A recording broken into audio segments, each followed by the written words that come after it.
Hai, xin lỗi mày.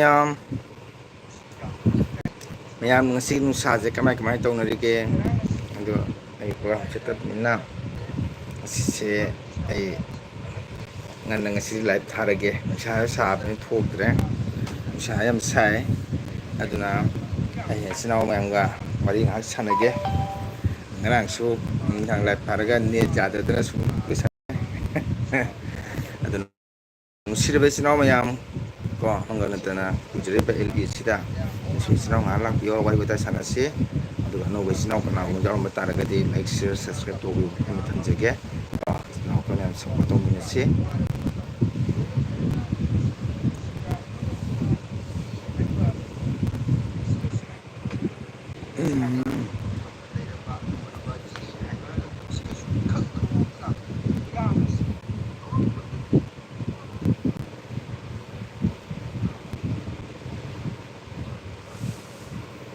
sinau mayam ngasi nusase kamai tawi amta haibiro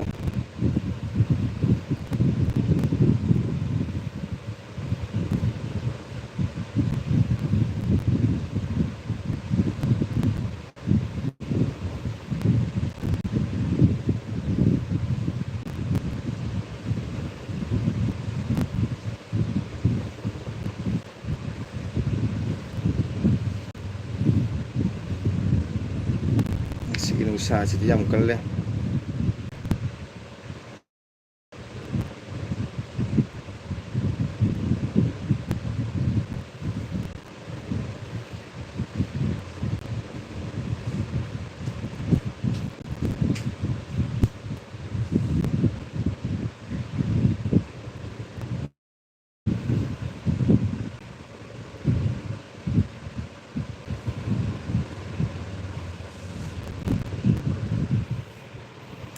like thank you sinau mayam nusa sai ko nusa khusa am sade mayam ai uring su phare khara khara hidak sa dugina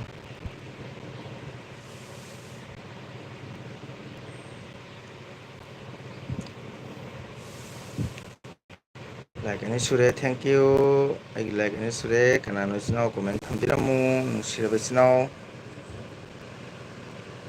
comment ama thambiramu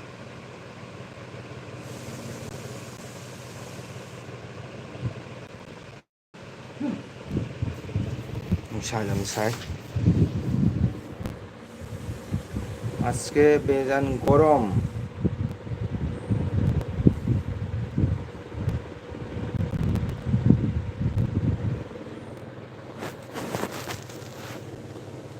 sinau mayam sam sai ko ngasi nusase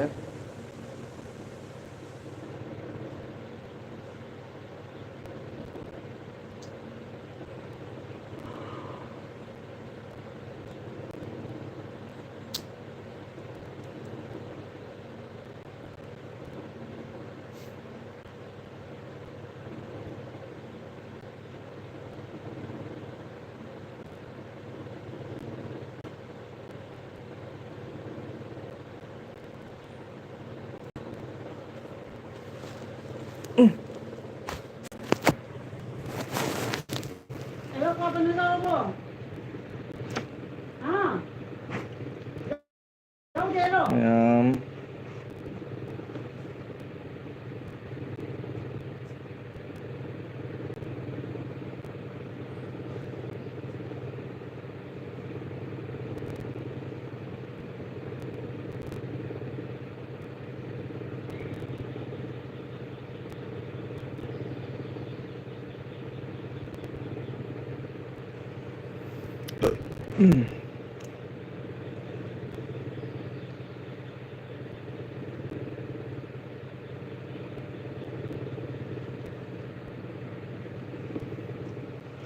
kena lagi sinau mayam halap yo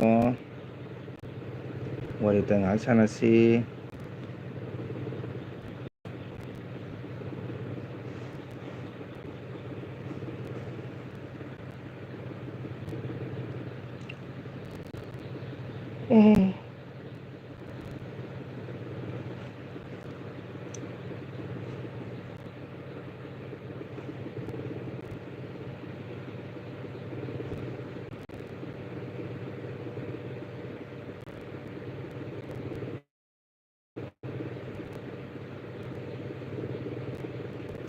ꯅꯨꯡꯁꯥ ꯁꯥꯗꯨꯒ 좀 ꯈꯪꯗꯅ ꯉꯥꯏꯍꯥꯛ life ꯊꯥꯒꯦ ꯍꯥꯏꯅ life ꯊꯥꯕꯅꯦ ꯏꯆꯤꯟ ꯏꯅꯥꯎ ꯃꯌꯥꯝ ꯀꯣ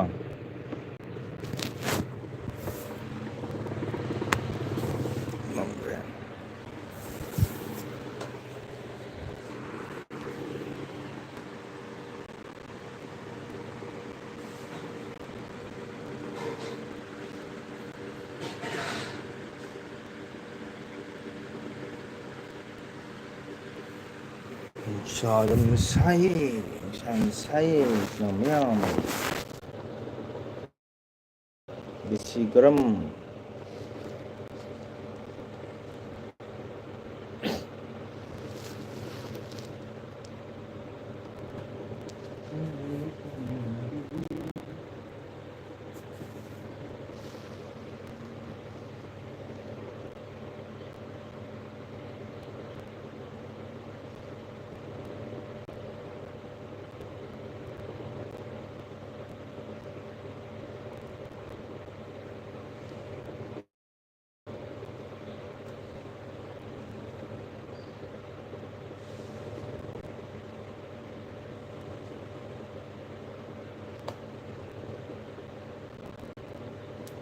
Càng lấy cái xin nó với tôi sáng xí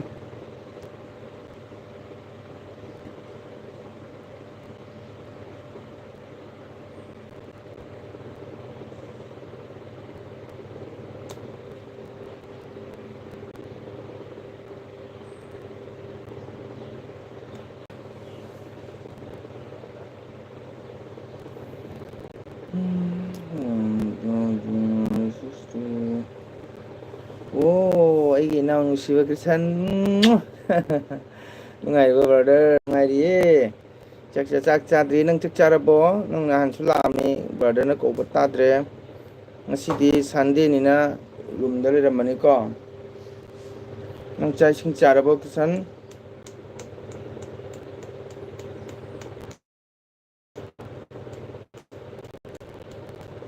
anai jau to na tro jau de kisan jau de nang kaisu tok de ko nang Delhi da leibado chare Delhi da leibado agi waida di chunei ko nanga Delhi di saramgani ko kisan kari hinjang chai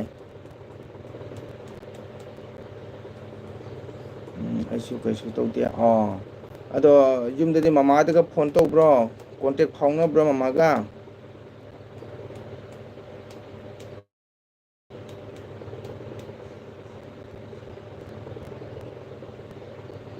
khoti nga chaye okay Delhi de yam saramgani ba ko kisan Delhi yam saramgani hoji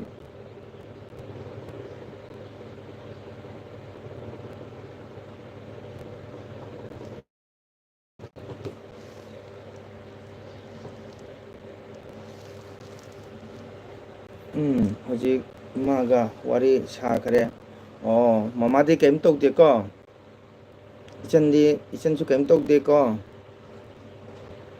yam sai da chathok kanu Sunday ni na room da sum layo lai to na ko ado ichan ni pidi naik tok de ko kisan ado lai pa bale kanu ko lai phajana pau kisan brother su hakchang nungai udre ba ko si jayong po mi se si hakchang nungai udre brother su hojikuti kha nungai re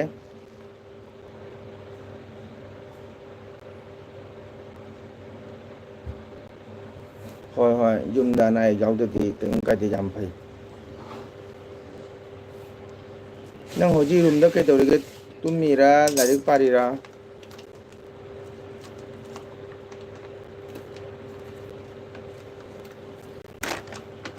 kisan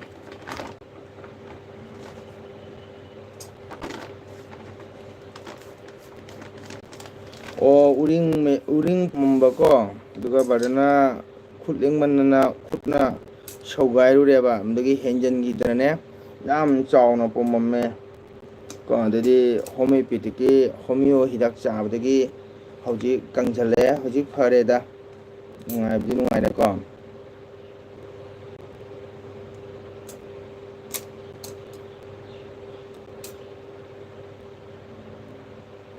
ꯑꯗꯨ ꯂꯥꯏꯔꯤꯛ ꯏꯟꯗꯨꯅ ꯄꯥꯎ ꯀꯤꯁꯟ. ꯍꯌꯦꯡ ꯃꯇꯤꯛ ꯆꯥꯕ ꯃꯤ ꯑꯃ ꯑꯣꯏꯔꯛꯅꯕ.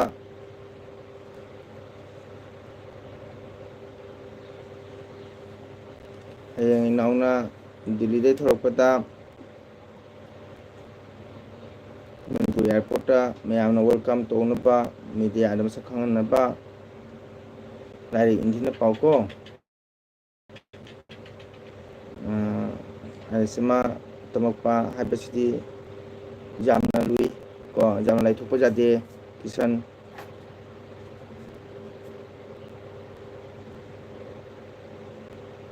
ꯑꯗꯨꯅ ꯃꯇꯤꯛ ꯆꯥꯅ ꯃꯤ ꯑꯃ ꯑꯣꯏꯅꯕ ꯍꯣꯠꯅꯧꯀꯣ.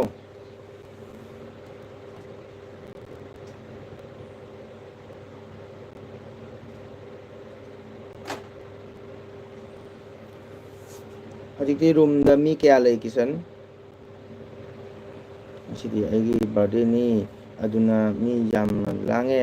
ꯑꯣ, ꯑꯩꯒꯤ ꯏꯅꯥꯎ ꯀꯤꯁꯟ, ꯍꯦꯄꯤ ꯕꯥꯔꯗꯦ ꯀꯤꯁꯟ. ꯉꯁꯤ ꯏꯅꯥꯎꯒꯤ ꯍꯦꯄꯤ ꯕꯥꯔꯗꯦ ꯅꯨꯃꯤꯠꯇ ꯅꯥ ꯌꯦꯛꯇꯕ ꯑꯩꯒꯤ ꯏꯅꯥꯎ ꯀꯤꯁꯟꯕꯨ ꯃꯄꯨꯅ ꯊꯧꯖꯥꯟꯕꯤꯕ ꯑꯣꯏꯔꯁꯅꯨ. ꯑꯅꯥ ꯑꯌꯦꯛ ꯌꯥꯎꯗꯕ, ꯄꯨꯟꯁꯤ ꯁꯥꯡꯕ, ꯃꯥꯏ ꯄꯥꯛꯄ ꯉꯝꯕ, ꯑꯩꯒꯤ ꯏꯅꯥꯎꯒꯤ ꯋꯥꯈꯜꯗ ꯈꯜꯂꯤꯕ ꯊꯕꯛ ꯄꯨꯝꯅꯃꯛ ꯃꯄꯨꯅ ꯊꯧꯖꯥꯟꯕꯤꯅ ꯁꯛꯁꯦꯁ ꯑꯣꯏꯕ ꯑꯣꯏꯔꯁꯅꯨ. ꯏꯅꯥꯎ Kishan, happy birthday to you. Happy birthday to you. ꯃꯌꯥꯝ ꯏꯆꯤꯟꯅꯥꯎ, ꯑꯩꯒꯤ ꯏꯅꯥꯎ ꯀꯤꯁꯟꯒꯤ ꯍꯦꯄꯤ ꯕꯥꯔꯗꯦꯅꯤ. ꯃꯌꯥꯝꯅ ꯊꯧꯖꯥꯟꯕꯤꯌꯨꯀꯣ, ꯃꯌꯥꯝꯅ ꯕꯣꯔ ꯄꯤꯕꯤꯌꯨ ꯑꯩꯒꯤ ꯏꯅꯥꯎꯗ. ꯑꯩꯈꯣꯏ ꯔꯨꯝꯗ ꯃꯤ 23ꯃꯨꯛ ꯂꯩ. ꯋꯥꯎ, ꯃꯤ ꯌꯥꯝꯈ꯭ꯔꯦꯗ ꯀꯤꯁꯟ. ꯉꯔꯥꯡꯗꯤ ꯅꯦꯠ ꯌꯥꯝ ꯅꯨꯡꯉꯥꯏꯈ꯭ꯔꯦ. Thank you brother, welcome Kishan. ꯃꯌꯥꯝ ꯏꯆꯤꯟꯅꯥꯎ ꯃꯌꯥꯝ ꯄꯨꯝꯅꯃꯛꯅ ꯑꯩꯒꯤ ꯏꯅꯥꯎ ꯀꯤꯁꯟꯕꯨ ꯊꯧꯖꯥꯟꯕꯤꯌꯨ, ꯑꯥꯁꯤꯁ ꯃꯪꯒꯣꯜ ꯄꯤꯕꯤꯌꯨ. ꯃꯇꯤꯛ ꯆꯥꯕ ꯃꯤ ꯑꯃ ꯑꯣꯏꯕ. ꯉꯁꯤ ꯃꯍꯥꯛꯀꯤ ꯍꯦꯄꯤ ꯕꯥꯔꯗꯦꯅꯦꯌꯦ. ꯏꯌꯥꯝꯕꯅ ꯏꯅꯥꯎꯗ ꯀꯔꯤ ꯒꯤꯐ ꯄꯤꯒꯅꯤ? ꯏꯌꯥꯝꯕꯒꯤꯗꯤ ꯒꯤꯐ ꯍꯥꯏꯕꯨ ꯏꯅꯥꯎꯕꯨ ꯃꯇꯤꯛ ꯆꯥꯕ ꯃꯤ ꯑꯃ ꯑꯣꯏꯔꯛꯄ ꯉꯝꯕ ꯑꯣꯏꯔꯣ ꯍꯥꯏꯗꯅ ꯕ꯭ꯔꯗꯔꯅ ꯃꯪꯒꯣꯜ ꯄꯤꯔꯦꯀꯣ. ꯑꯣꯀꯦ, ꯅꯃꯥꯟꯅꯕ ꯃꯌꯥꯝ ꯂꯩꯕꯅꯤꯅ ꯑꯦꯟꯖꯣꯏ ꯑꯣꯏꯔꯣ. ꯑꯗꯨꯒ ꯃꯄꯥꯟ ꯊꯣꯛꯄ ꯀꯣꯏꯕ ꯈꯣꯠꯄꯗꯤ ꯇꯧꯅꯨꯀꯣ ꯀꯤꯁꯟ. ꯒ꯭ꯌꯥꯟ ꯇꯥꯅ ꯃꯔꯝ ꯃꯣꯛꯅ ꯇꯝꯃꯨꯀꯣ. ꯉꯔꯥꯡꯗꯤ ꯅꯦꯠ ꯌꯥꯝ ꯅꯨꯡꯉꯥꯏꯈ꯭ꯔꯦ, ꯈꯪꯉꯦ, ꯅꯨꯡꯉꯥꯏꯈ꯭ꯔꯦ. ꯑꯗꯨꯅ ꯉꯔꯥꯡ ꯀꯀꯥꯒꯤ ꯆꯦꯅꯦꯜꯗꯐꯥꯎ ꯆꯪꯉꯛꯇꯕ. ꯀꯀꯥ ꯌꯥꯝꯅ ꯄꯦꯟꯗꯦ.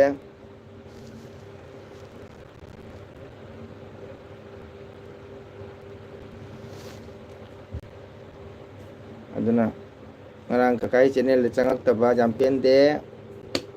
ꯌꯥꯝꯅ ꯅꯊꯃꯣꯏ ꯌꯥꯝ ꯁꯣꯛꯈ꯭ꯔ ꯃꯥꯜꯂꯦ.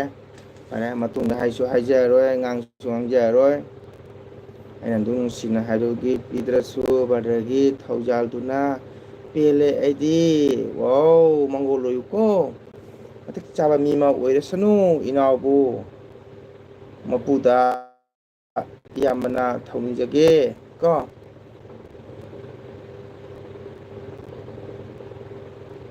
ꯑꯩꯒꯤ ꯏꯅꯥꯎ ꯀꯤꯁꯟ, ꯃꯇꯝ ꯂꯩꯕꯗ ꯃꯥꯏ ꯄꯥꯛꯄ ꯉꯝꯕ ꯑꯣꯏꯌꯨ. ꯑꯗꯨꯅ ꯅꯍꯥꯟ ꯀꯀꯥꯅ ꯈꯤꯇꯪ ꯐꯥꯒꯤ ꯖꯣꯒꯥꯏ ꯇꯧꯔꯨꯕꯗ ꯋꯥꯔꯧꯈꯤꯗꯨꯅ ꯉꯔꯥꯡ ꯑꯩꯒꯤ ꯂꯥꯏꯐꯇꯒ ꯆꯪꯉꯛꯇꯦ. ꯑꯩ ꯋꯥꯔꯧꯗꯦꯗ. ꯃꯤꯅ ꯋꯥꯔꯧꯕꯗꯤ ꯋꯥꯔꯧꯖꯔꯁꯅꯨ. ꯑꯩꯗꯤ ꯃꯤꯉꯣꯟꯗ ꯋꯥꯔꯧꯕ ꯄꯨꯔꯧꯕ ꯀꯩꯅꯣ ꯑꯩ ꯊꯝꯗꯦ.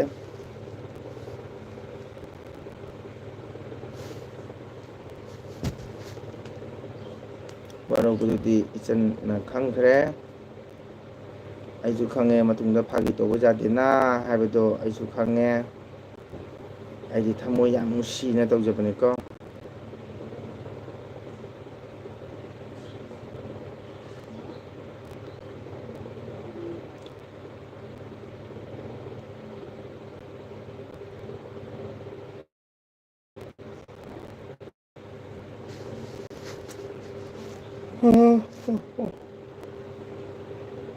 ꯃꯤꯡꯗꯧꯅ ꯃꯣꯖꯥ ꯑꯣꯏꯒ ꯁꯥꯟꯅꯕꯗꯣ ꯇꯥꯔꯤꯅꯤ. ꯑꯩꯗꯤ ꯄꯨꯛ ꯐꯠꯇꯕꯅꯤꯅ ꯏꯀꯥꯏꯔꯕ ꯆꯪꯕꯗꯣ. ꯑꯣꯀꯦ, ꯀꯩꯝ ꯀꯥꯏꯗꯦꯗ.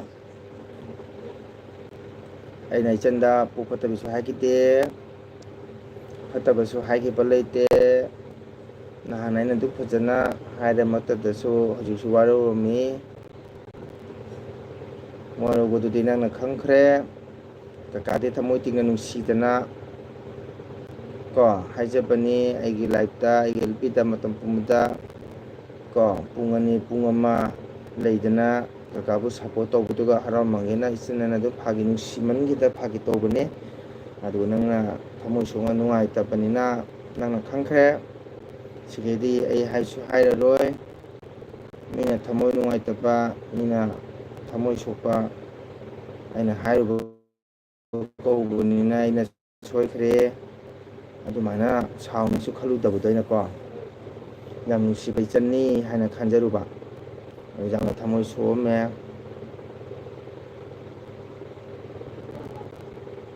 ꯑꯗꯨꯅ ꯉꯔꯥꯡ ꯑꯩ ꯈꯪꯉꯤ ꯆꯪꯉꯛꯇ꯭ꯔꯤꯁꯦ ꯃꯥ ꯃꯊꯃꯣꯏꯗ ꯌꯥꯝ ꯅꯨꯡꯉꯥꯏꯇ꯭ꯔꯦ ꯍꯥꯏꯅ ꯑꯣꯀꯦ ꯀꯀꯥꯅ ꯂꯥꯟꯈ꯭ꯔꯦ ꯀꯀꯥꯅ ꯅꯨꯡꯁꯤꯅ ꯐꯥꯒꯤ ꯇꯧꯔꯨꯕꯗꯣ ꯌꯥꯝꯅ ꯊꯃꯣꯏ ꯁꯣꯛꯈ꯭ꯔ ꯃꯥꯜꯂꯦ ꯃꯇꯨꯡꯗꯩ ꯀꯀꯥ ꯍꯥꯏꯖꯔꯔꯣꯏꯗ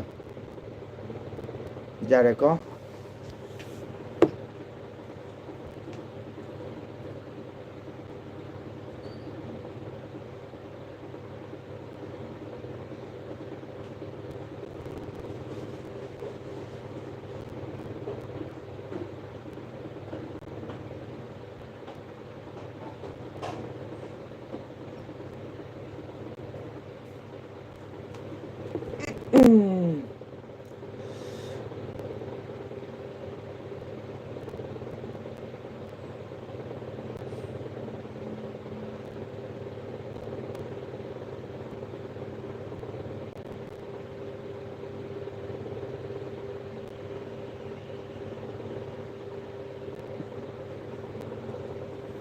ꯀꯀꯥꯗꯤ ꯉꯁꯤ ꯐꯥꯎꯕ ꯀꯅꯥ ꯃꯐꯝꯗ ꯊꯃꯣꯏ ꯆꯥꯛꯄꯁꯨ ꯂꯩꯇꯦ ꯋꯥꯔꯧꯕꯁꯨ ꯄꯨꯔꯧꯕꯁꯨ ꯂꯩꯇꯦ ꯅꯪꯅ ꯋꯥꯔꯧꯔꯕꯅꯤꯅ ꯄꯨꯛ ꯐꯠꯇꯕꯅꯤꯁꯨ ꯅꯪꯅ ꯍꯥꯏꯔꯦ ꯑꯗꯣ ꯑꯩꯅ ꯄꯨꯛ ꯐꯠꯇꯕꯤꯅꯁꯨ ꯀꯀꯥꯅ ꯍꯥꯏꯒꯠꯄ ꯂꯩꯇꯦ ꯁꯨꯝ ꯅꯨꯡꯁꯤꯗꯅ ꯏꯆꯟ ꯀꯣꯆꯤ ꯊꯥꯡꯕꯤ ꯏꯆꯤꯅꯤ ꯀꯣꯆꯤ ꯍꯥꯏꯅ ꯁꯨꯝ ꯍꯥꯏꯖꯕꯅꯤ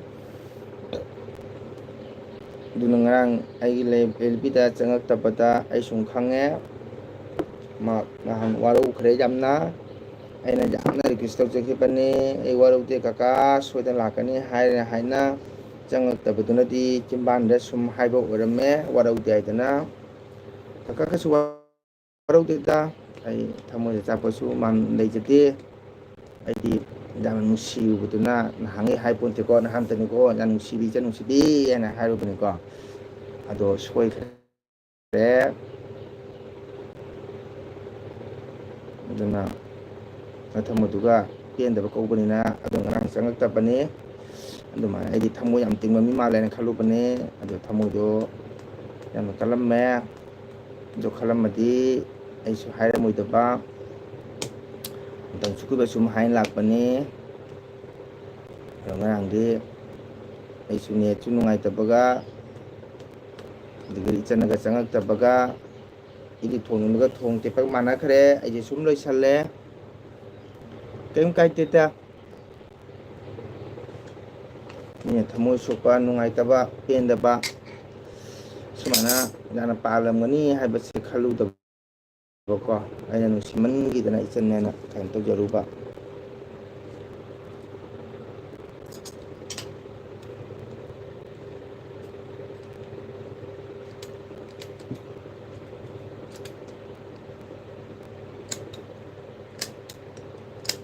ꯅꯨꯡꯁꯤꯔꯝꯗꯗꯤ ꯑꯩꯅꯁꯨ ꯐꯥꯒꯤ ꯖꯣꯒꯥꯏꯁꯨ ꯇꯧꯔꯣꯏ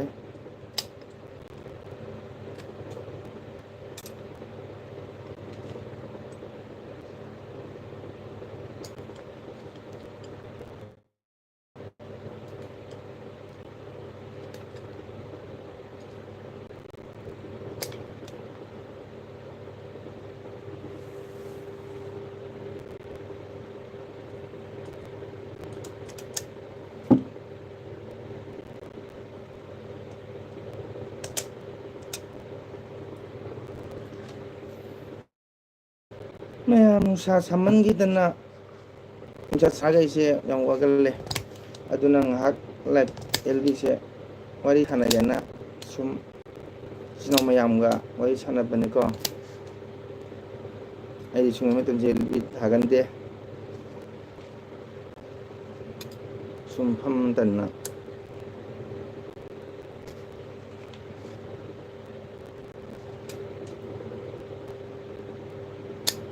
ꯕ꯭ꯔꯗꯔ ꯑꯔꯥꯡ ꯈꯟꯅꯈ꯭ꯔꯕꯣ ꯂꯥꯏꯐꯇ? ꯈꯟꯅꯗꯦꯗ, ꯁꯨꯝ ꯍꯥꯏꯅꯔꯤꯃꯤꯗ ꯑꯩꯒꯤ ꯏꯆꯟꯒ. ꯑꯩꯒꯤ ꯏꯆꯟꯅꯨꯄꯤꯅꯦ ꯃꯊꯛꯀꯤꯗꯣ.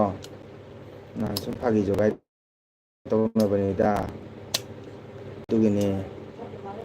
ꯀꯩ ꯈꯟꯈꯤꯕꯅꯣ, ꯍꯥꯏꯅꯈꯤꯕꯅꯣ? ꯀꯩꯁꯨ ꯍꯥꯏꯅꯗꯦꯗ, ꯁꯨꯝ ꯏꯆꯤꯟ ꯅꯨꯄꯥ ꯐꯥꯒꯤ ꯑꯗꯨꯝ ꯇꯧꯅꯕꯅꯤ ꯀꯤꯁꯟ. ꯑꯗꯣ ꯅꯪꯒꯤ ꯉꯁꯤ ꯕꯥꯔꯗꯦꯗ ꯀꯔꯤ ꯀꯔꯤ ꯈꯥꯅꯤ ꯇꯧꯒꯦ? ꯀꯤꯔꯁꯟ, ꯃꯌꯥꯝ ꯏꯃꯥꯟꯅꯕꯁꯤꯡ ꯀꯔꯤ ꯀꯔꯤ ꯄꯤꯖꯔꯦ?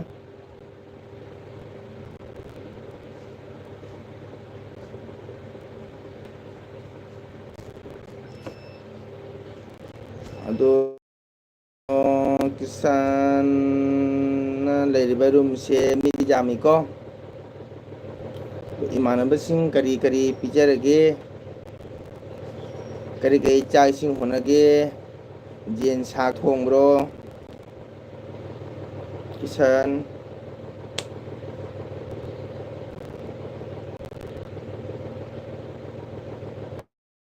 ꯀꯦꯛ ꯃꯔꯤ ꯀꯛꯑꯦ. ꯋꯥꯎ, ꯁꯨꯄꯔ ꯁꯨꯄꯔ, ꯌꯥꯝ ꯐꯖꯩ.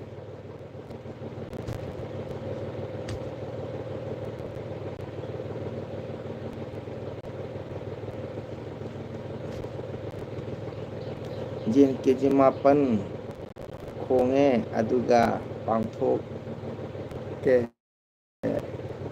ꯑꯣꯀꯦ. ꯌꯥꯝꯃꯟꯗ꯭ꯔꯣ ꯑꯗꯨꯕꯨ, ꯀꯤꯂꯣ 9ꯒ ꯍꯥꯏꯗꯨꯕꯨ ꯀꯤꯁꯟ? ꯌꯦꯟ ꯀꯤꯂꯣ 9 ꯌꯥꯝꯃꯟꯗ꯭ꯔꯣ? ꯑꯣꯀꯦ, ꯏꯅꯥꯎꯒꯤ ꯕꯥꯔꯗꯦꯅꯤ. ꯃꯌꯥꯝꯗꯣ ꯑꯦꯟꯖꯣꯏ ꯇꯧꯔꯣ, ꯄꯤꯖ ꯄꯤꯊꯛ ꯇꯧꯔꯣ ꯀꯣ. ꯑꯗꯨꯒ ꯃꯔꯝ ꯃꯣꯛꯎꯀꯣ ꯀꯤꯁꯟ. ꯐꯖꯅ ꯂꯥꯏꯔꯤꯛ ꯇꯝꯃꯨ, ꯉꯥꯎꯁꯟꯅꯅꯨꯀꯣ. ꯂꯥꯏꯔꯤꯛ ꯐꯖꯅ ꯄꯥꯎ ꯃꯇꯝ ꯆꯥꯅ. ꯑꯁ, ꯑꯩꯗꯤ ꯌꯥꯝ ꯇꯧꯋꯦ ꯍꯥꯏꯕꯅꯤ ꯐ꯭ꯔꯦꯟ, ꯃꯌꯥꯝꯅ ꯌꯥꯗꯕ. ꯑꯣ ꯍꯣꯏ ꯍꯣꯏ, ꯏꯃꯥꯟꯅꯕ ꯃꯌꯥꯝ ꯄꯦꯜꯍꯜꯂꯣ ꯀꯣ. ꯑꯩꯗꯤ ꯌꯥꯝꯃꯦ ꯇꯧꯔꯤꯁꯦ ꯍꯥꯏꯕꯅꯦ, ꯐ꯭ꯔꯦꯟ ꯃꯌꯥꯝꯅ ꯌꯥꯗꯕ. ꯍꯣꯏ ꯍꯣꯏ ꯍꯣꯏ. ꯍꯣꯏꯗ, ꯆꯍꯤ ꯑꯃꯗ ꯑꯃꯨꯛ ꯇꯧꯕꯅꯤꯅꯀꯣ. ꯐꯔꯦ ꯐꯔꯦ, ꯑꯗꯨꯕꯨ ꯃꯄꯥꯟꯗ ꯂꯩꯕꯅꯤꯅ ꯄꯩꯁꯥ ꯂꯨꯄꯥ ꯌꯥꯝ ꯆꯦꯛꯁꯜꯂꯨꯀꯣ ꯀꯤꯁꯟ. ꯄꯩꯁꯥ ꯂꯨꯄꯥ ꯌꯥꯝ ꯆꯦꯛꯁꯜꯂꯣ ꯀꯤꯁꯟ. ꯉꯁꯤꯒꯤꯗꯤ ꯐꯖꯅ ꯏꯃꯥꯟꯅꯕꯁꯤꯡ ꯄꯦꯜꯍꯜꯂꯣꯀꯣ. ꯑꯗꯨꯒ ꯄꯩꯁꯥ ꯆꯦꯛꯁꯜꯂꯣ. ꯑꯗꯨꯒ ꯃꯇꯝ ꯆꯥꯅ ꯂꯥꯏꯔꯤꯛ ꯄꯥꯎ. ꯉꯁꯤ ꯕꯥꯔꯗꯦ ꯅꯨꯃꯤꯠꯀꯤꯅ ꯇꯥꯎꯟꯗꯒ ꯀꯣꯏꯕ ꯊꯣꯛꯀꯅꯨꯀꯣ. ꯕꯥꯔꯗꯦꯗꯤ ꯄꯥꯝꯗꯦ. ꯆꯥꯎꯔꯕ ꯗꯤꯜꯂꯤ ꯁꯤꯇꯤꯅꯤꯀꯣ.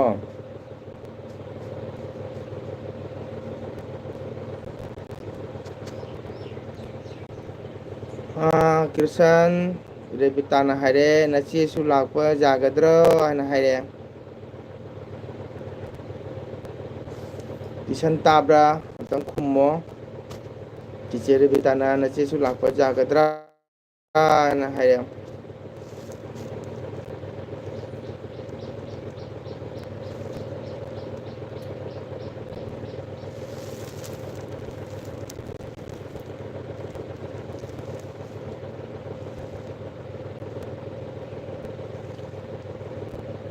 ꯑꯣ ꯑꯣ ꯑꯣ.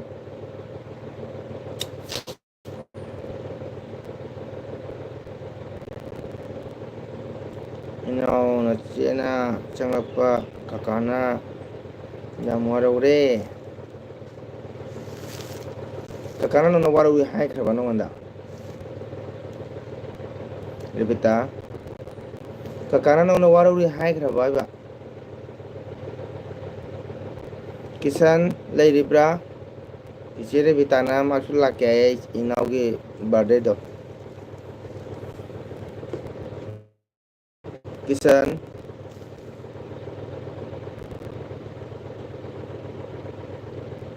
ꯅꯆꯦꯅ ꯆꯪꯂꯛꯄꯗ ꯀꯀꯥꯅ ꯌꯥꯝ ꯋꯥꯔꯧꯔꯦ. ꯑꯩꯅ ꯋꯥꯔꯧꯈ꯭ꯔꯦꯗꯤ ꯍꯥꯏꯈꯤꯕ ꯂꯩꯇꯦ. ꯅꯍꯥꯟ ꯂꯥꯛꯀꯅꯤ ꯆꯪꯉꯛꯀꯅꯤ ꯍꯥꯏꯔꯒ ꯉꯔꯥꯡ ꯆꯪꯉꯛꯇꯕꯗꯨꯒ ꯄꯦꯟꯗꯕꯒꯤ ꯋꯥꯔꯤꯅꯤ. ꯑꯗꯨꯅ ꯇꯥꯛꯄꯗꯤ ꯅꯪ ꯊꯃꯣꯏꯗ ꯌꯥꯝ ꯋꯥꯔꯧꯔꯝꯃꯦꯕꯀꯣ.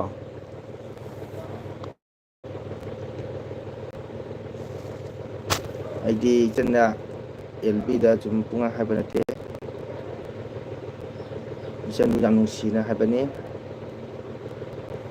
LBꯗ ꯍꯥꯏꯁꯤꯒ ꯇꯥꯏꯕꯪꯗ ꯍꯥꯏꯕꯒ ꯆꯞ ꯃꯥꯟꯅꯩ ꯃꯕꯨꯡꯒꯤꯗꯤꯀꯣ ꯑꯩꯅ ꯅꯪ ꯆꯪꯉꯛꯄꯗ ꯋꯥꯔꯧꯁꯨ ꯍꯥꯏꯕ ꯂꯩꯇꯦ ꯄꯨꯛ ꯐꯠꯇꯕꯅꯤꯁꯨ ꯍꯥꯏꯈꯤꯗꯦ ꯑꯩꯅ ꯉꯔꯥꯡ ꯆꯪꯉꯛꯇꯕꯒꯤ ꯄꯦꯟꯗꯕꯒꯤ ꯋꯥꯔꯤꯅꯤ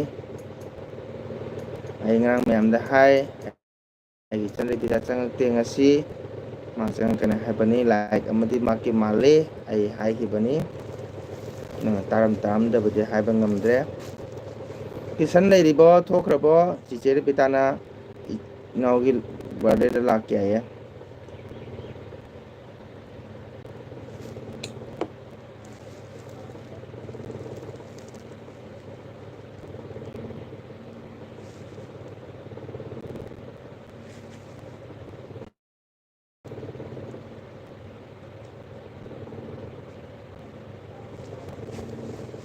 ꯀꯀꯥꯗꯤ ꯌꯥꯝ ꯊꯃꯣꯏ ꯇꯤꯡꯕ ꯃꯤꯅꯤꯀꯣ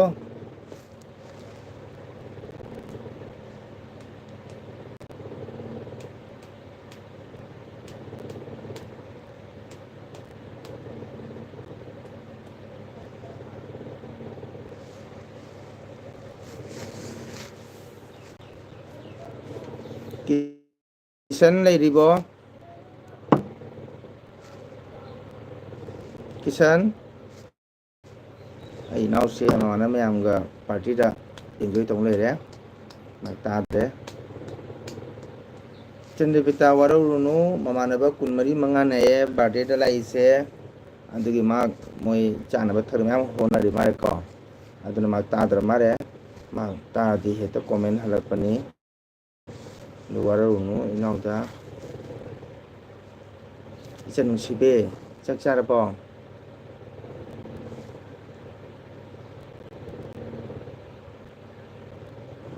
ꯏꯆꯟ ꯅꯨꯡꯁꯤꯕꯤ ꯔꯕꯤꯇꯥ ꯆꯥꯛ ꯆꯥꯔꯕꯣ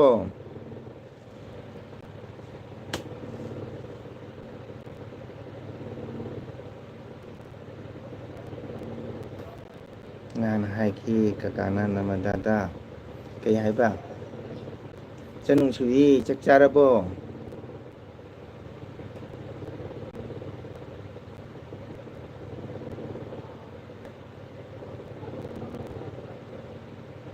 ꯆꯥꯛ ꯆꯥꯔꯕꯣ ꯈꯨꯝꯃꯔꯣꯏꯗ꯭ꯔꯣ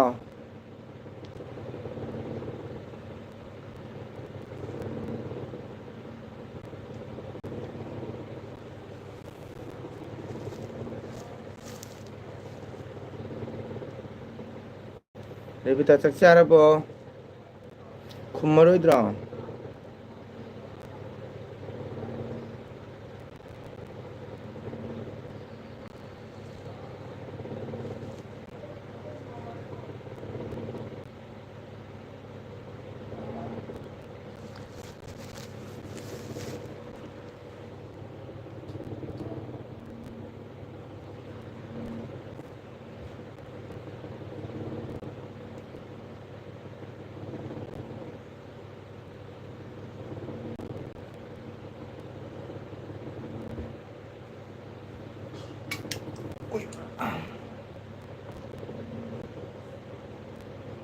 ꯔꯕꯤꯇꯥ ꯆꯥꯛ ꯆꯥꯔꯕ꯭ꯔꯥ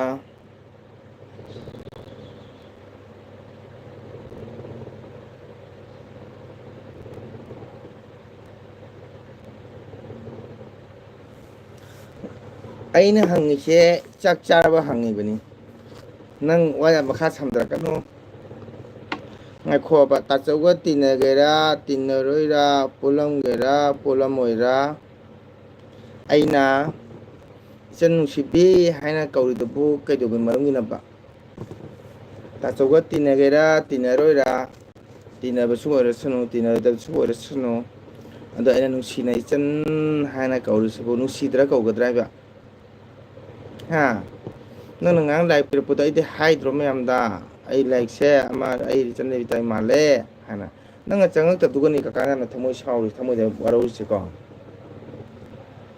ꯈꯪꯉꯕꯣ ꯅꯪ ꯀꯀꯥꯅ LB ꯂꯣꯏꯔꯝꯗꯥꯏꯐꯥꯎ ꯑꯩꯅ ꯑꯗꯨꯛ ꯐꯖꯅ ꯔꯤꯀ꯭ꯋꯦꯁ ꯇꯧꯔꯦ ꯅꯪ ꯍꯥꯏ ꯀꯀꯥ ꯐꯥꯒꯤ ꯇꯧꯕꯅꯦ ꯀꯀꯥ ꯑꯩ ꯂꯥꯛꯀꯅꯤ ꯋꯥꯔꯧꯗꯦ ꯀꯀꯥ ꯑꯩ ꯁꯣꯏ ꯂꯥꯛꯀꯅꯤ ꯅꯪ ꯆꯪꯉꯛꯄ꯭ꯔꯥ ꯍꯥꯏꯌꯨ ꯇꯥꯒꯦꯕ ꯅꯪ ꯆꯪꯉꯛꯄ꯭ꯔꯥ ꯍꯥꯏꯌꯨ ꯇꯥꯒꯦ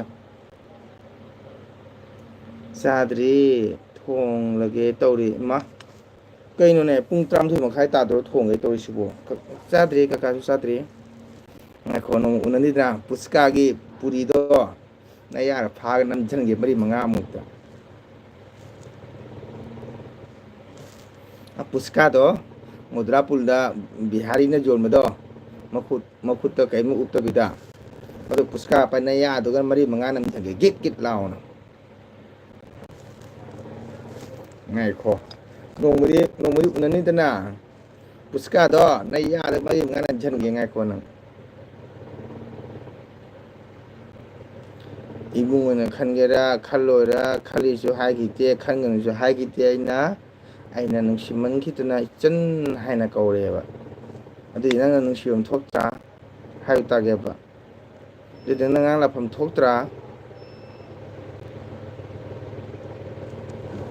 ꯑꯩ ꯑꯗꯨꯝ ꯍꯥꯏꯗ꯭ꯔꯥ ꯑꯩꯒꯤ ꯂꯥꯏꯔꯤꯛꯁꯦ ꯑꯩꯒꯤ ꯏꯆꯟ ꯔꯦꯕꯤꯇꯥꯒꯤ ꯑꯃꯅꯤ ꯑꯩ ꯍꯥꯏꯕꯅꯤ ꯍꯥꯏꯗ꯭ꯔꯥ ꯍꯥꯏꯕ ꯍꯥꯏꯌꯨ ꯇꯥꯒꯦꯕ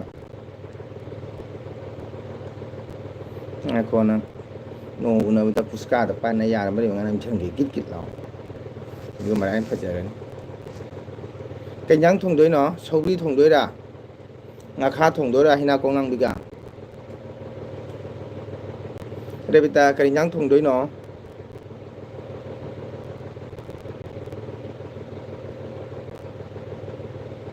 ꯔꯦꯕꯤꯇꯥ ꯆꯥꯛ ꯊꯣꯡꯉꯤꯕꯣ ꯆꯤꯜꯂꯕꯣ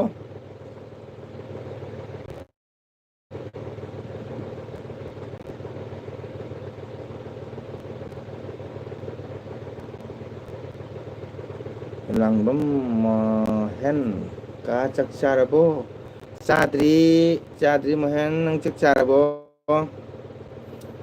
ꯊꯥꯒꯠꯆꯔꯤ ꯑꯩꯈꯣꯏ ꯂꯥꯡꯕꯝ ꯃꯣꯍꯦꯟꯕꯨ ꯑꯩꯒꯤ ꯆꯦꯅꯦꯜ ꯑꯦꯜ-ꯄꯤꯗ ꯆꯪꯕꯤꯕꯒꯤꯗꯃꯛꯇ ꯍꯥꯏꯅꯤꯡꯉꯥꯏ ꯊꯥꯒꯠꯆꯔꯤ ꯑꯗꯨ ꯂꯥꯏꯛ ꯆꯥꯝꯃ ꯇꯧꯕꯤꯔꯝꯃꯣ ꯑꯗꯨ ꯆꯥꯛ ꯆꯥꯔꯕꯣ ꯅꯪꯗꯤ ꯑꯩꯗꯤ ꯆꯥꯗ꯭ꯔꯤ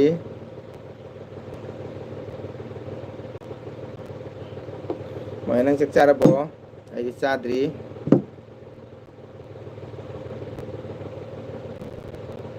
ꯏꯆꯟꯒꯤ ꯃꯤꯠꯁꯨ ꯀꯣꯔꯣꯛ ꯀꯣꯔꯣꯛ ꯑꯣꯜꯂꯤ ꯅꯣꯛꯁꯜꯂꯤ ꯍꯥꯏꯕ ꯃꯤꯅ ꯏꯀꯥꯏꯔꯕꯅꯤ ꯏꯀꯥꯏ ꯈꯪꯗꯕꯤ ꯅꯆꯟ ꯑꯣꯏꯕꯤ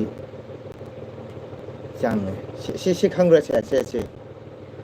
ꯁꯤ ꯎꯕ꯭ꯔꯣ ꯁꯤ ꯎꯕ꯭ꯔꯥ ꯁꯤ ꯎꯕ꯭ꯔꯣ ꯋꯥꯆꯞꯁꯤꯅꯅꯦ ꯅꯃꯥꯏꯗ ꯄꯣꯏ ꯊꯥꯖꯟꯒꯅꯤ ꯉꯥꯡꯊꯣꯛꯄꯗ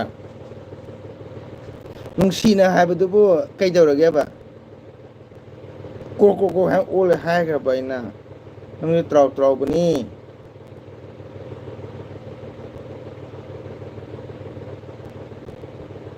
ꯁꯧꯒ꯭ꯔꯤ ꯆꯥꯗꯦ ꯑꯩ ꯅꯪꯁꯦ ꯑꯩꯒ ꯃꯥꯟꯅꯩꯅꯦ ꯅꯪꯁꯨ ꯏꯕꯦꯝꯃ ꯀꯀꯥꯁꯨ ꯆꯥꯗꯦ ꯑꯗꯨ ꯃꯍꯤ ꯈꯔ ꯊꯩꯑꯦꯕ ꯁꯤꯟꯗꯕ ꯑꯣꯏꯇꯥꯔꯗꯤ ꯅꯣꯡꯃꯗꯣ ꯁꯤꯟꯈ꯭ꯔꯗꯤ ꯊꯛꯇꯦ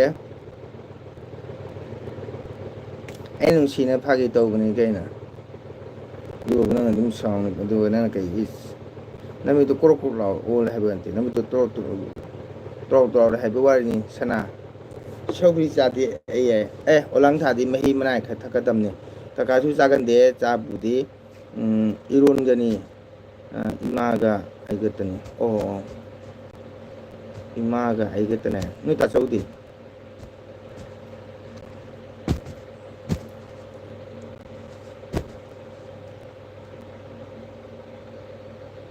ꯃꯣꯍꯦꯟ ꯆꯥꯛ ꯆꯥꯔꯕꯣ ꯑꯩꯅ ꯍꯪꯕꯗꯤ ꯈꯨꯝꯗꯦ ꯀꯥ ꯆꯥꯛ ꯆꯥꯔꯕ ꯍꯪꯉꯝꯃꯤ ꯑꯩꯅ ꯍꯪꯕ ꯇꯥꯗ꯭ꯔ ꯃꯥꯜꯂꯦ ꯑꯦꯂꯥꯡꯕꯝ ꯆꯥꯛ ꯆꯥꯔꯕꯣ ꯅꯪꯗꯤ ꯂꯥꯏꯛ ꯇꯧꯔꯝꯃꯨꯀꯣ ꯏꯃꯥꯒ ꯑꯩꯒꯇꯅꯦ ꯍꯥꯏꯇꯥꯔꯗꯤ ꯇꯥꯆꯧ ꯍꯣꯏ ꯇꯣꯉꯥꯟꯅ ꯆꯥꯔꯤꯔ ꯍꯥꯏꯁꯦ ꯔꯦꯕꯤꯇꯥ ꯇꯥꯆꯧ ꯏꯅꯝꯃ ꯇꯣꯉꯥꯟꯅ ꯂꯩꯕ꯭ꯔꯣ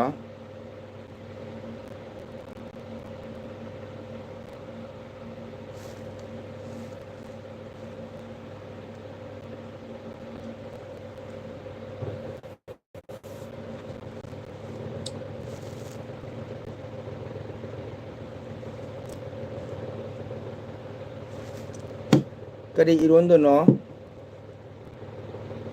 ꯍꯧꯖꯤꯛꯇꯤ ꯃꯣꯁꯣꯔꯤ ꯌꯦꯟꯗꯦꯝ ꯏꯔꯣꯝꯕ ꯊꯩꯕꯣꯡ ꯃꯔꯨꯒ ꯌꯦꯟꯗꯦꯝꯒ ꯏꯔꯣꯝꯕ ꯌꯥꯝ ꯍꯥꯎꯕꯅꯤ ꯉꯥ ꯐꯥꯗ꯭ꯔꯕꯣ ꯍꯟꯗꯛꯇꯤ ꯏꯟ ꯆꯤꯡꯉꯒ ꯉꯥ ꯐꯥꯗ꯭ꯔꯕꯣ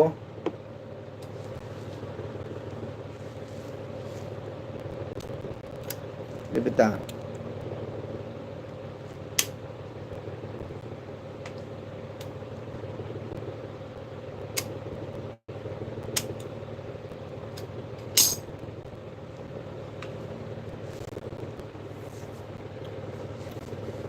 Ibida tabra kakana kausa.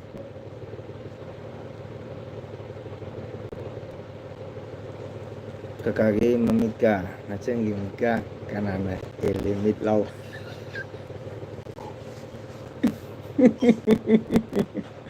Oh, nang hayo ne kanana hele.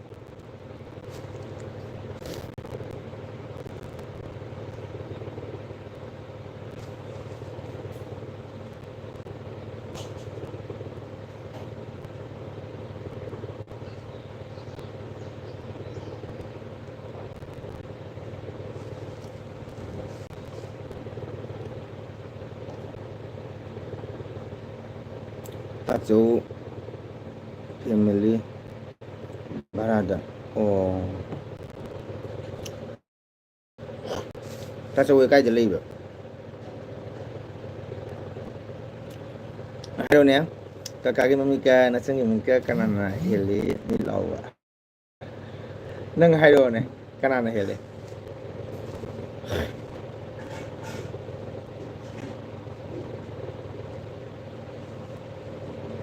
Oh, tacho we silse de lei raisi ba.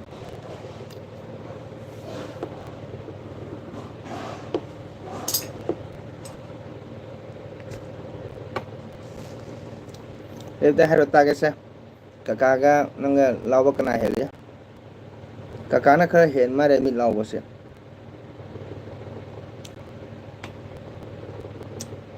Tatungi hironina ayukta chakare. Parogi imaga ayutane. Tatungi hironina ayukta chakare. Kai chakiba.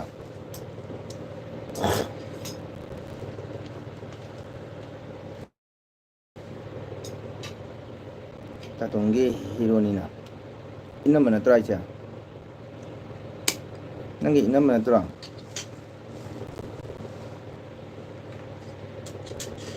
Mama di kya mahan ho raha hai?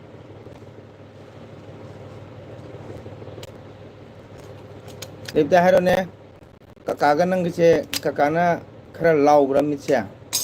Chumbra haro se.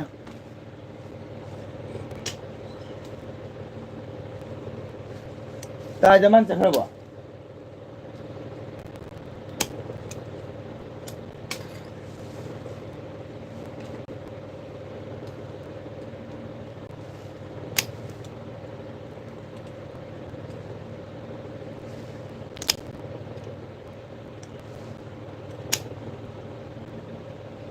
Tirarpu manata. Oh. Pare nanga kakaga se kakana khara lau mare mitse. Achumma baba.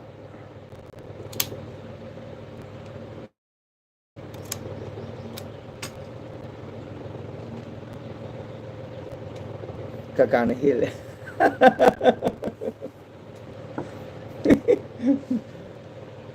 Jeng neta na no puska sabra kanana mit lau ba henga ito. Jabra.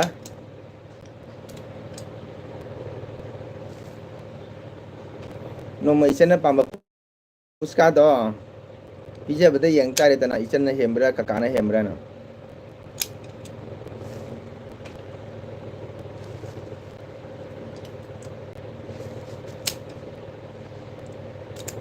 Noi ta to se te di jam phabani ko nusi di jam na. Wow, ko ja ba sang talai. Oja jai jai Krishna. Oja chasing chabira bro. Taton inama atombi moi ayukta chare haibani 11 tabuduga. Oh cha.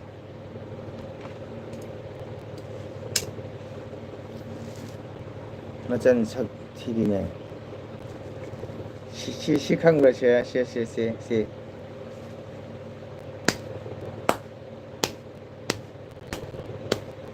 Hoi ba. Ngong mane.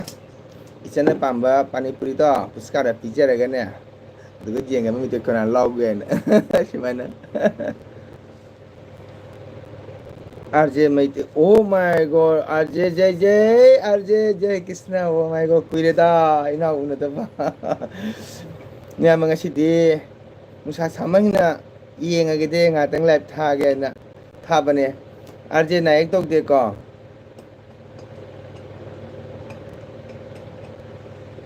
ꯆꯥꯗ꯭ꯔꯤ ꯈꯦꯆ꯭ꯔꯤ ꯊꯣꯡꯉꯤ ꯎꯇꯤꯒ ꯂꯣꯏꯅꯅ ꯋꯥꯔꯦ ꯀ꯭ꯔꯤꯁꯅ ꯅꯨꯡꯁꯥ ꯁꯥꯒꯁꯤꯒ ꯑꯣꯖꯥ ꯎꯇꯤꯒ ꯈꯦꯆꯤꯒ ꯐꯨꯅꯒꯗꯧꯔꯦꯕꯀꯣ ꯑꯣꯖꯥ ꯑꯩꯕꯨ ꯈꯪꯕ꯭ꯔꯣ ꯑꯥꯔꯖꯦ ꯀꯩꯗꯧꯕꯩ ꯈꯪꯉꯣꯏꯗꯣꯏꯅꯣ ꯅꯪꯕꯣ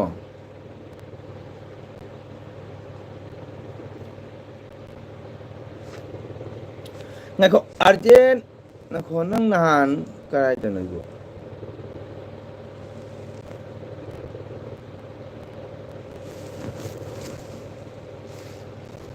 ꯑꯩꯕꯨ ꯀꯥꯏꯗꯅꯣ ꯑꯥꯔꯖꯦ ꯁꯤꯕꯨ ꯅꯪ ꯀꯥꯏ ꯁꯣꯔꯥꯝꯐꯝ ꯀꯥꯏꯗꯅꯣ ꯀꯥꯎꯔꯦ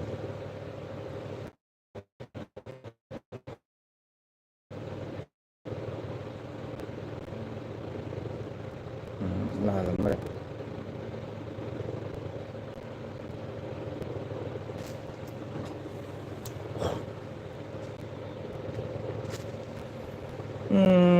ꯑꯥꯔꯖꯦ ꯆꯥꯛ ꯆꯥꯔꯕꯣ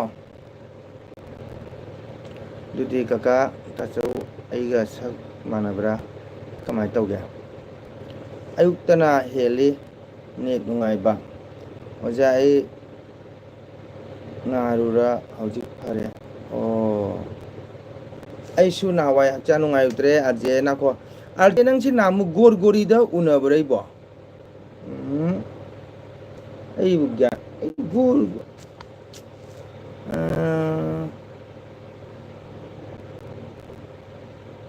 ꯀꯔꯤ ꯑꯣꯏꯅ ꯅꯥꯔꯨꯕꯅꯣ ꯑꯩꯁꯨ ꯅꯍꯥꯟꯋꯥꯏ ꯍꯛꯆꯥꯡ ꯅꯨꯡꯉꯥꯏꯕꯗ ꯎꯕ ꯅꯥꯇꯣꯟꯒꯁꯦ ꯄꯣꯝꯗꯅꯅꯦ ꯁꯤ ꯐꯔꯛꯏꯃꯤꯁꯦ ꯑꯥꯔꯖꯦ ꯁꯤ ꯅꯥꯕꯗꯩ ꯐꯔꯛꯏꯃꯤ ꯈꯪꯉꯕ ꯌꯥꯝ ꯁꯥꯊꯤꯅ ꯄꯣꯝꯃꯨꯔꯦ ꯑꯩꯁꯨ ꯑꯗꯨꯗꯤ ꯀꯀꯥ ꯇꯥꯆꯧꯒ ꯑꯩꯒ ꯁꯛ ꯃꯥꯟꯅꯕ꯭ꯔꯥ ꯀꯃꯥꯏꯅ ꯇꯧꯒꯦ ꯔꯦꯕꯤꯇꯥ ꯑꯩ ꯍꯧꯖꯤꯛꯇꯤ ꯒ꯭ꯌꯥꯟ ꯂꯥꯝꯕꯁꯦ ꯋꯥꯔꯦ ꯇꯥꯔ ꯁꯩꯇꯖꯤꯠꯁꯦ ꯅꯌꯥꯝꯕꯅꯤꯀꯣ ꯍꯥ ꯅꯌꯥꯝꯕ꯭ꯔꯥ ꯍꯥꯏꯕ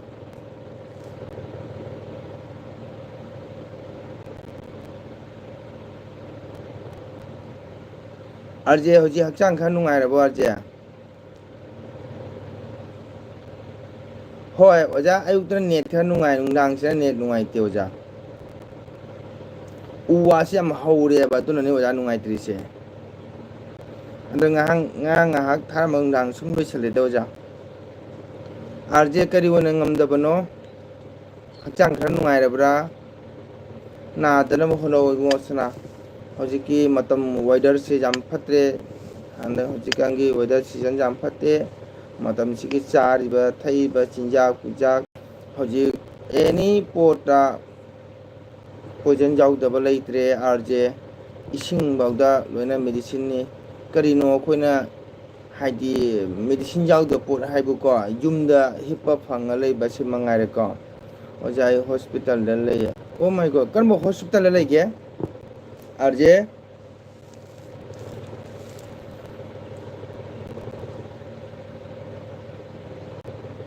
ꯍꯧꯖꯤꯛ ꯀꯔꯝꯕ ꯍꯣꯁꯄꯤꯇꯥꯜꯗ ꯂꯩꯒꯦ ꯑꯥꯔꯖꯦ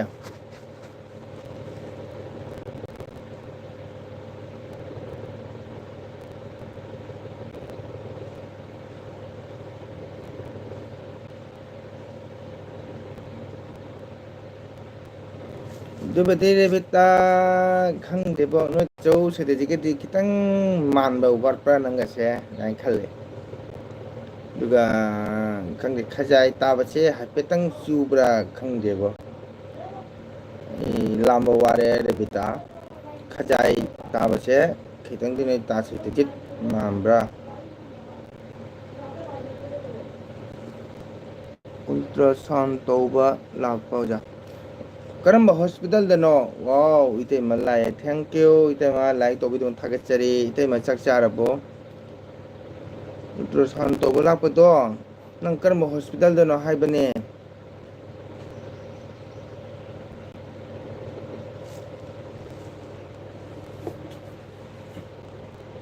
ꯑꯥꯔꯖꯦ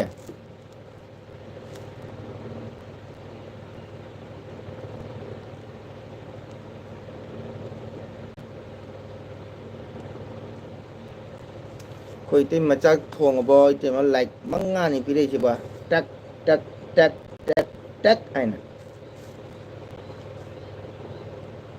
chumbra rebita kakana hai do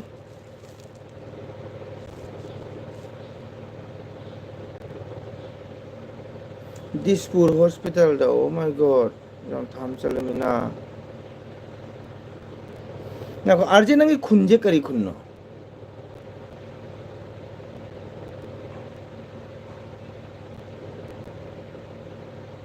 adu Dispur hospital Dispur Guwahati ta ni adu kana ga chali no na tom chali bra family ke chali bra adu arje nang khunje kaw tang hayu ba kaw re bo Rebita chumbra ne ta chau se te jin mai korang nei ne ko tabu tabu launa nang na bo ai di pura man da ga su khajai se hai phet tang chang bra kai toi ba kaw re ko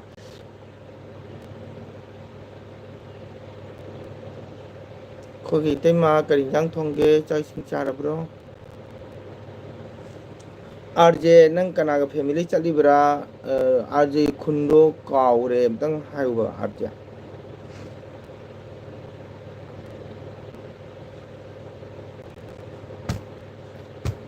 Hoye Dispur Guwahati da nei khangya ba do oja ai Guwahati da lei do ai khangya ba nangi khun che ma phum kai to nang ni ba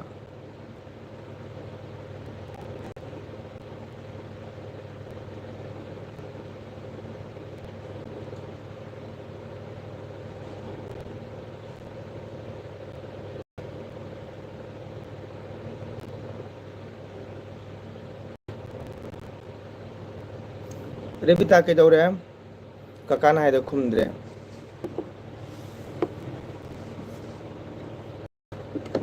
kakagi marup mapang mayam nakuni nang ha wari sanau ko ba jaro mina hangi khumda masigani dugan jo kakana am sauri sinangi imana me wai khrai braina nangi madugani kakana mu sauri je khanga ba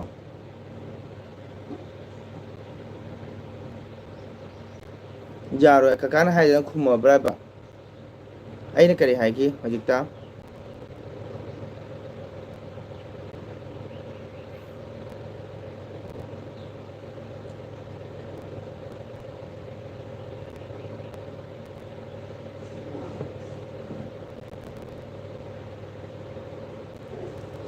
Macam itu di hajam nang do khajai do hafen malai chumbra ba adu di RJ nang handak sunai da sorat lambra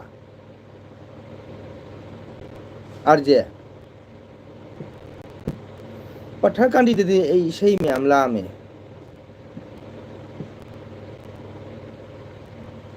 pathar kandi kari mafam du bo he kaw sang kuna ba kari haiba borang panda lai sanga chobum loi ba khoge man bukang lagi muti kin bedo balai macha nu pidi pura hijam bane ho nang ne na hangi je kaka nang se padan la pangam je ba nang khajai ta ba do ta se te je ha phet chang gum to ba pura di man da ba Dispur Guwahati tu lei badi ngai bani hai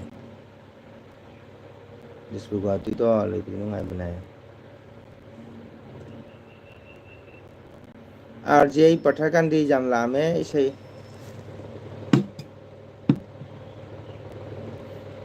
ha new mang de su pathar kandi da rugi to na chogum sa mi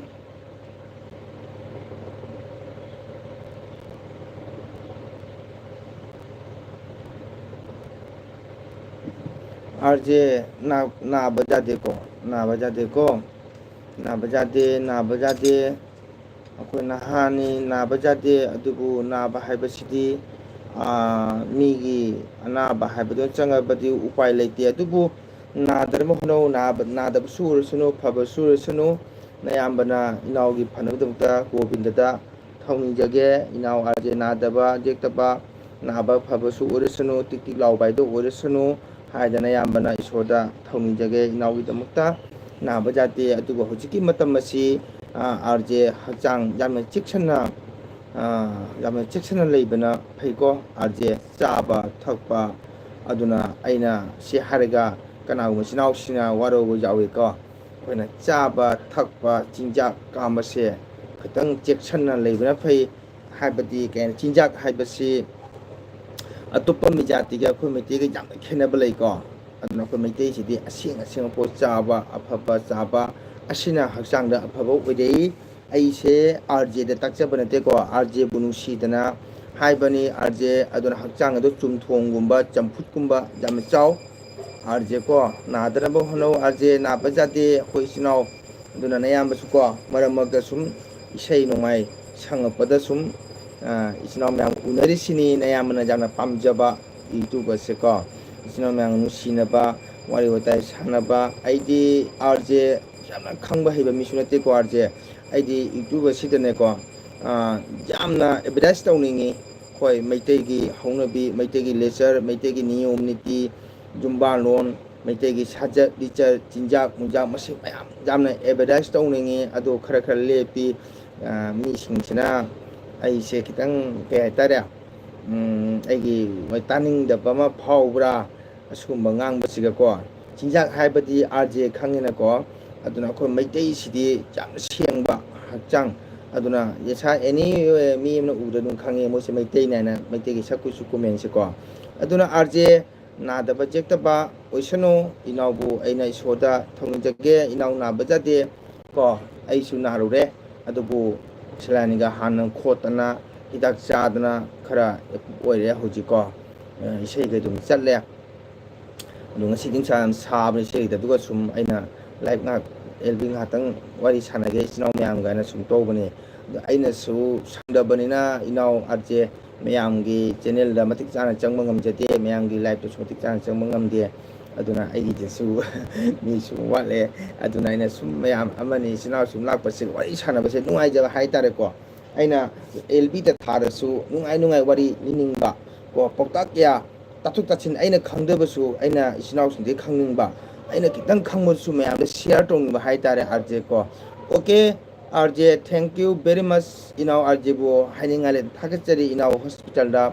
ꯆꯥꯛꯁꯥꯡꯗ ꯂꯥꯛꯑꯒ ꯅꯌꯥꯝꯕꯒꯤ L ꯕꯤꯗ ꯉꯥꯏꯍꯥꯛ ꯆꯪꯉꯛꯄꯁꯦ ꯑꯩꯅ ꯍꯥꯏꯅꯤꯡꯉꯥꯏꯇ ꯊꯥꯒꯠꯆꯔꯤ ꯑꯗꯣ ꯏꯅꯥꯎ ꯍꯛꯆꯥꯡ ꯅꯨꯡꯉꯥꯏꯇꯕꯅꯤꯅꯀꯣ ꯄꯣꯊꯥꯕꯤꯔꯣ ꯑꯗꯨꯒ ꯀꯔꯤ ꯑꯣꯏꯅ ꯀꯃꯥꯏ ꯇꯧꯕ ꯗꯥꯛꯇꯔꯒ ꯇꯥꯟꯅꯒ ꯍꯛꯆꯥꯡꯗꯣ ꯁꯣꯟꯕꯗꯣ ꯈꯤꯇꯪ ꯐꯅꯕꯒꯤ ꯆꯥꯕ ꯊꯛꯄ ꯈꯤꯇꯪ ꯌꯦꯡꯉ ꯆꯥꯕꯤꯔꯣ ꯑꯥꯔ ꯖꯦ ꯀꯣ ꯌꯥꯝ ꯅꯨꯡꯉꯥꯏꯔꯦ ꯑꯥꯔ ꯖꯦ ꯅꯥꯗ ꯌꯦꯛꯇꯕ ꯑꯣꯏꯁꯅꯨ ꯅꯌꯥꯝꯕ ꯃꯪꯒꯣꯜꯅꯀꯣ ꯏꯁꯣꯔꯗ ꯊꯧꯅꯤꯖꯒꯦ ꯏꯅꯥꯎ ꯑꯥꯔ ꯖꯦꯕꯨ ꯅꯥ ꯌꯦꯛꯇꯕ ꯊꯨꯅ ꯌꯥꯡꯅ ꯐꯍꯟꯕ ꯑꯣꯏꯍꯟꯕꯤꯔꯣ ꯍꯥꯏꯅ ꯅꯌꯥꯝꯕꯅ ꯚꯒꯕꯥꯟꯒꯤ ꯃꯐꯝꯗ ꯃꯄꯨꯒꯤ ꯃꯐꯝꯗ ꯊꯧꯅꯤꯖꯔꯤ ꯏꯅꯥꯎ ꯏꯆꯥ ꯑꯩ ꯀꯔꯤꯝ ꯋꯥꯔꯨꯗꯦꯗ ꯍꯣꯏ ꯋꯥꯔꯧꯅꯔꯣꯏꯁꯤ ꯑꯗ ꯏꯅꯥꯎꯁꯨ ꯅꯥꯕ ꯐꯔꯣꯀꯣ ꯅꯥꯕ ꯐꯗꯅ ꯏꯁꯣꯔꯒꯤ ꯊꯧꯖꯥꯟꯗꯒꯤ ꯃꯄꯨꯒꯤ ꯊꯧꯖꯥꯟꯗꯒꯤ ꯅꯥꯕ ꯐꯗꯅ ꯀꯣ ꯏꯆꯤꯟ ꯏꯅꯥꯎ ꯃꯌꯥꯝꯒ ꯋꯥꯔꯤ ꯁꯥꯟꯅꯕ ꯌꯨꯇꯨꯕꯔ ꯌꯨꯇꯨꯕ ꯚꯤꯗꯤꯑꯣ ꯁꯤꯌꯥꯔ ꯇꯧꯕ ꯉꯝꯕ ꯑꯣꯏꯔꯁꯅꯨ ꯍꯛꯆꯥꯡꯗꯣ ꯐꯕ ꯑꯣꯏꯔꯣꯀꯣ ꯑꯗꯨꯅ ꯄ꯭ꯔꯣꯇꯤꯟ ꯑꯣꯏꯕ ꯄꯣꯠ ꯆꯥꯎ ꯀꯣ ꯆꯥꯍꯩꯗꯕ ꯆꯤꯟꯖꯥꯛ ꯆꯥꯒꯅꯨ ꯑꯥꯔ ꯖꯦ ꯑꯐ ꯑꯐꯕ ꯆꯤꯟꯖꯥꯛ ꯆꯥꯎ ꯆꯝꯐꯨꯠ ꯆꯥꯎ ꯆꯨꯝꯊꯣꯡ ꯆꯥꯎ ꯃꯩꯇꯩꯒꯤ ꯀꯣ ꯐꯖꯕ ꯑꯍꯥꯎ ꯊꯨꯝ ꯆꯥꯎ ꯑꯥꯔ ꯖꯦ ꯅꯥꯕ ꯌꯥꯗꯦꯀꯣ ꯑꯗꯣ ꯍꯛꯆꯥꯡꯗꯣ ꯇꯤꯛ ꯇꯤꯛ ꯂꯥꯎꯅ ꯐꯕ ꯑꯣꯏꯔꯣ ꯑꯗꯨꯒ ꯏꯆꯤꯜ ꯏꯅꯥꯎ ꯃꯌꯥꯝꯒ ꯌꯨꯇꯨꯕꯔꯒꯤ ꯆꯦꯅꯦꯜꯗ ꯂꯥꯏꯚ ꯊꯥꯗꯅ ꯚꯤꯗꯤꯑꯣ ꯑꯞꯂꯣꯗ ꯇꯧꯗꯅ ꯃꯌꯥꯝꯅ ꯌꯦꯡꯍꯟꯕ ꯉꯝꯕ ꯍꯥꯏꯕꯗꯣ ꯌꯦꯡꯍꯟꯕ ꯉꯝꯕ ꯑꯣꯏꯌꯨ ꯀꯣ ꯅꯥꯖꯥꯗꯦ ꯑꯥꯔ ꯖꯦ ꯅꯪ ꯋꯥꯔꯅꯤ ꯍꯣꯁꯄꯤꯇꯥꯜ ꯂꯩꯕꯅꯤꯅ ꯄꯣꯊꯥꯔꯣꯀꯣ ꯑꯣꯀꯦ ꯕꯥꯏ ꯑꯥꯔ ꯖꯦ ꯅꯥꯕ ꯐꯔꯣꯀꯣ ꯔꯦꯕꯤꯇꯥ ꯆꯥꯛ ꯂꯣꯏꯔꯕ꯭ꯔꯥ ꯅꯪ ꯉꯁꯤ ꯆꯥꯛ ꯊꯣꯡꯕ ꯃꯊꯧ ꯅꯥꯏꯔꯔꯣꯏ ꯀꯀꯥꯒ ꯋꯥꯔꯤ ꯁꯥꯟꯅꯗꯅ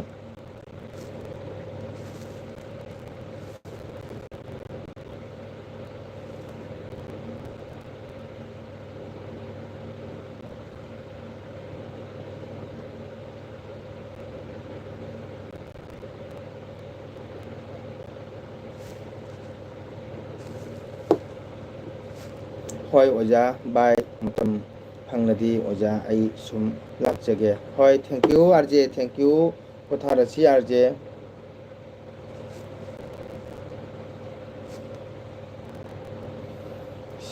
ꯑꯥꯔ ꯖꯦ ꯅꯪꯅ ꯁꯨꯃꯥꯏꯅ ꯅꯥꯔꯝꯒꯅꯤ ꯍꯥꯏꯁꯦ ꯑꯩ ꯁꯨꯡꯊꯥ ꯊꯥꯖꯔꯨꯗꯦ ꯅꯌꯥꯝꯕꯅꯀꯣ ꯑꯥꯔ ꯖꯦ ꯅꯪꯅ ꯁꯨꯃꯥꯏꯅ ꯅꯥꯔꯝꯒꯅꯤ ꯍꯥꯏꯁꯦ ꯁꯨꯡꯊꯥ ꯊꯥꯖꯗꯦꯀꯣ ꯅꯪꯒꯤ ꯅꯁꯛ ꯃꯇꯧ ꯅꯪꯒꯤ ꯐꯤꯕꯝ ꯃꯨꯔꯇꯤ ꯌꯥꯝ ꯅꯨꯡꯁꯤ ꯌꯥꯝ ꯅꯨꯡꯉꯥꯏꯇꯦ ꯑꯥꯔ ꯖꯦ ꯐꯔꯣ ꯀꯣ ꯑꯩꯅ ꯃꯄꯨꯗ ꯊꯧꯅꯤꯖꯒꯦ ꯏꯆꯟꯕꯨ ꯀꯣ ꯀꯩꯅꯣꯁꯤꯅ ꯆꯟꯗ꯭ꯔꯄꯇꯤ ꯁꯤꯡꯍ ꯔꯥꯅꯤꯄꯨꯔꯗ ꯀꯩꯅꯣ ꯃꯦꯁꯦꯖ ꯗꯤꯂꯤꯠ ꯇꯧꯈ꯭ꯔꯦ ꯀꯅꯥꯅꯣ ꯗꯤꯂꯤꯠ ꯇꯧꯁꯤꯕꯣ ꯗꯤꯂꯤꯠ ꯇꯧꯕꯤꯒꯅꯨ ꯁꯣꯏꯈ꯭ꯔꯕꯁꯨ ꯁꯨꯝ ꯂꯩꯌꯨ ꯃꯣꯕꯥꯏꯜ ꯂꯥꯏꯞꯁꯤꯗꯤ ꯏꯕꯗ ꯁꯨꯝ ꯁꯣꯏꯕ ꯌꯥꯎꯕꯅꯤꯀꯣ ꯈꯨꯠꯇ ꯁꯣꯏꯈ꯭ꯔꯦ ꯍꯥꯏꯅ ꯑꯗꯨꯝ ꯀꯛꯊꯠꯄꯤꯅꯨ ꯍꯣꯏ ꯑꯣꯖꯥ ꯕꯥꯏ ꯕꯥꯏ ꯑꯥꯔꯖꯦ ꯅꯥꯕ ꯐꯔꯣꯀꯣ ꯅꯪ ꯑꯗꯨꯃꯥꯏꯅ ꯅꯥꯅꯦ ꯊꯥꯖꯗꯦꯀꯣ ꯅꯥꯕ ꯐꯔꯣ ꯅꯌꯥꯝꯕꯅ ꯃꯄꯨꯗ ꯊꯧꯅꯤꯖꯒꯦ ꯑꯩꯒꯤ ꯏꯅꯥꯎ ꯑꯥꯔꯖꯦ ꯅꯥꯕ ꯐꯕ ꯑꯣꯏꯔꯁꯅꯨ ꯍꯥꯏꯅ ꯃꯄꯨꯗ ꯊꯧꯅꯤꯖꯒꯦꯀꯣ ꯅꯥꯕ ꯐꯔꯣ ꯑꯣꯀꯦ ꯕꯥꯏ ꯕꯥꯏ ꯍꯛꯆꯥꯡ ꯋꯥꯍꯟꯒꯅꯨ ꯔꯦꯁ ꯇꯧꯀꯣ ꯑꯥꯔꯖꯦ ꯆꯟꯗ꯭ꯔꯄꯇꯤ ꯁꯤꯡꯍ ꯃꯦꯁꯦꯖ ꯏꯔꯝꯃꯒ ꯗꯤꯂꯤꯠ ꯇꯧꯈ꯭ꯔꯦ ꯃꯦꯁꯦꯖ ꯗꯤꯂꯤꯠ ꯇꯧꯕꯤꯅꯨ ꯂꯥꯏꯛ ꯇꯧꯕꯤꯔꯝꯃꯨꯀꯣ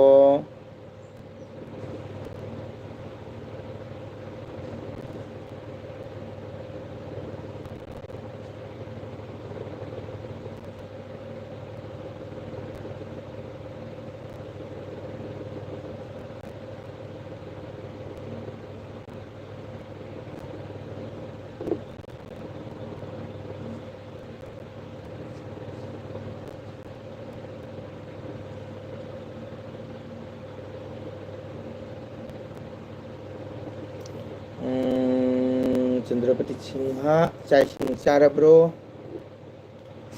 ꯀꯩꯅꯣ ꯃꯦꯁꯦꯖ ꯗꯤꯂꯤꯠ ꯇꯧꯔꯒ ꯇꯨꯃꯤꯟ ꯂꯩꯔꯦ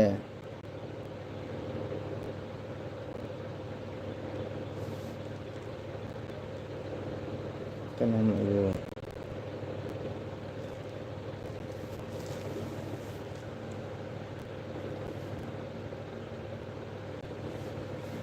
ꯔꯦꯕꯤꯇꯥ ꯆꯥꯛ ꯑꯣꯏꯔꯕꯣ ꯆꯟꯗ꯭ꯔꯄꯇꯤ ꯂꯥꯛꯑꯝꯃꯒ ꯀꯛꯈ꯭ꯔꯦ ꯃꯦꯁꯦꯖ ꯀꯛꯈ꯭ꯔꯦ ꯇꯨꯃꯤꯟ ꯂꯩꯈ꯭ꯔꯦ ꯀꯩꯗꯧꯔꯒꯦ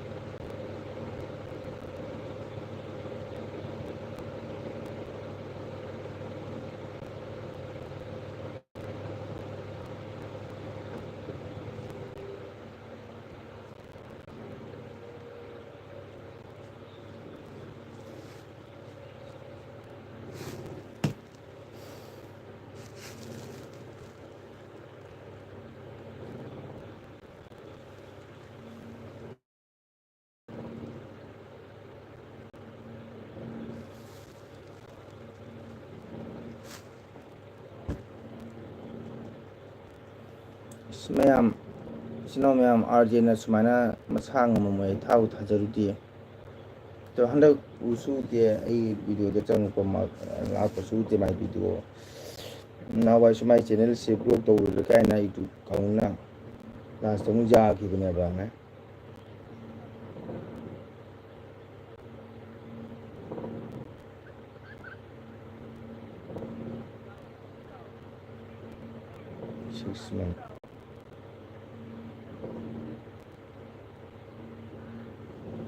ꯃꯌꯥꯝ ꯀꯅꯥ ꯀꯅꯥ ꯂꯩꯒꯦ ꯅꯨꯡꯉꯥꯏꯇꯦ ꯑꯥꯔꯖꯦꯟ ꯁꯨꯃꯥꯏꯅ ꯅꯥꯝꯅ ꯑꯁꯇꯍꯥꯟ ꯇꯧ ꯂꯥꯛꯑꯝꯃꯦ ꯅꯨꯡꯉꯥꯏꯇꯦꯅꯦ ꯃꯥ ꯅꯥꯅꯦ ꯑꯩ ꯊꯥꯖꯗꯦ ꯑꯩꯈꯣꯏꯅ ꯃꯤꯑꯣꯏꯕꯒꯤ ꯑꯅꯥꯕꯒꯥꯏꯁꯤ ꯇꯝꯕ ꯉꯝꯗꯦꯗ ꯏꯆꯤꯟ ꯏꯅꯥꯎ ꯃꯌꯥꯝ ꯑꯗꯨꯅ ꯅꯥꯗꯕ ꯌꯦꯛꯇꯕ ꯏꯁꯣꯔꯗ ꯈꯨꯔꯨꯝꯕ ꯏꯁꯣꯔꯅ ꯅꯥꯕ ꯐꯕ ꯑꯣꯏꯔꯁꯅꯨ ꯔꯦꯕꯤꯇꯥ ꯂꯩꯔꯤꯕꯣ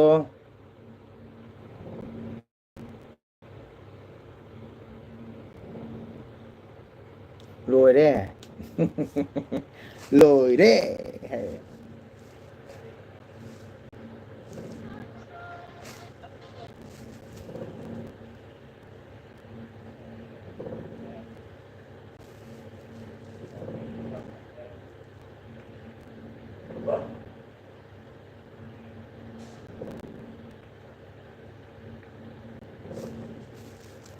ꯂꯣꯏꯔꯦ ꯑꯗꯣ ꯆꯥꯛ ꯆꯥꯗ꯭ꯔꯣꯕꯣ ꯊꯝꯃꯒꯦꯔꯣ ꯑꯩꯗꯤ ꯉꯁꯤ ꯁꯨꯡꯊꯝ ꯊꯝꯍꯟꯅꯤꯡꯗꯦ ꯑꯩꯒꯤ ꯏꯆꯟ ꯔꯦꯕꯤꯇꯥꯁꯦ ꯉꯁꯤꯗꯤꯀꯣ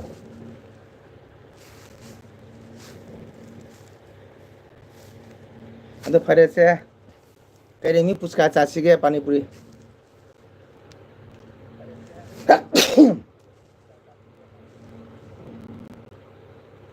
ꯔꯦꯕꯤꯇꯥ ꯄꯅꯤꯄꯨꯔꯤ ꯀꯔꯤꯃꯤ ꯆꯥꯁꯤꯒꯦ ꯑꯉꯥꯡ ꯅꯪꯀꯣ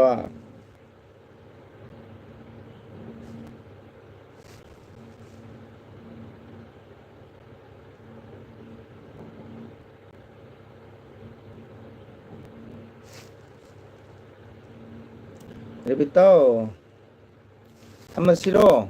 근데 난 이론도 이라 해봐. 난 짝로 이러면 있나?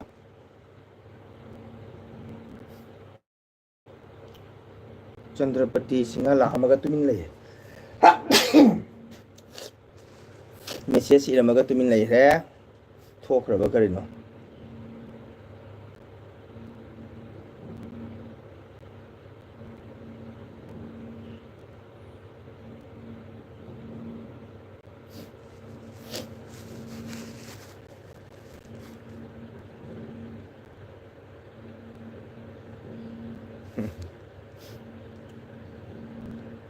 하여튼 좀 걸려 아 레비타 짝 노래도 하여튼 좀 걸려 레비타 따브로 넌짝 노래도 까까디 하여튼 좀 걸려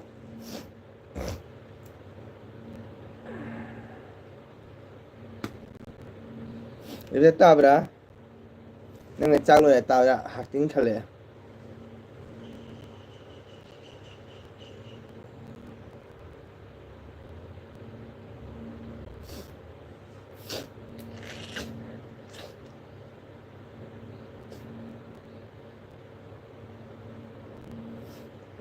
영상 배정 것들이 짜도 감다 떠오르시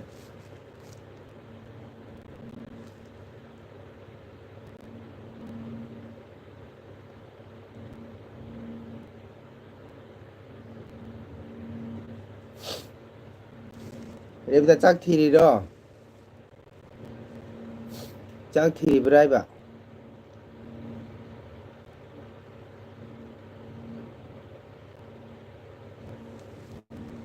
짝티리 브로 이런것도 예용고 너코는 매일이 구진 구야가 럭틱랑드로미 이런거 동암으로 보면 따브라는 거 따기니 북함다 감라다 소리하다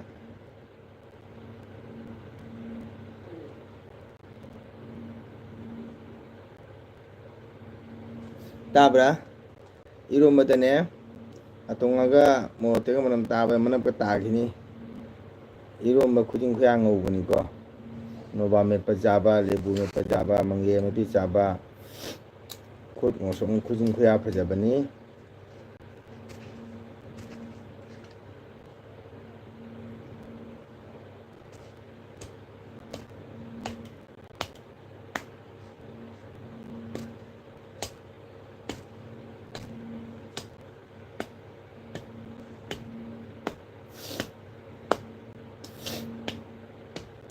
레비타 그저 뚜민 내야지 난 이rol로 했다가 아예 학팅 간 그래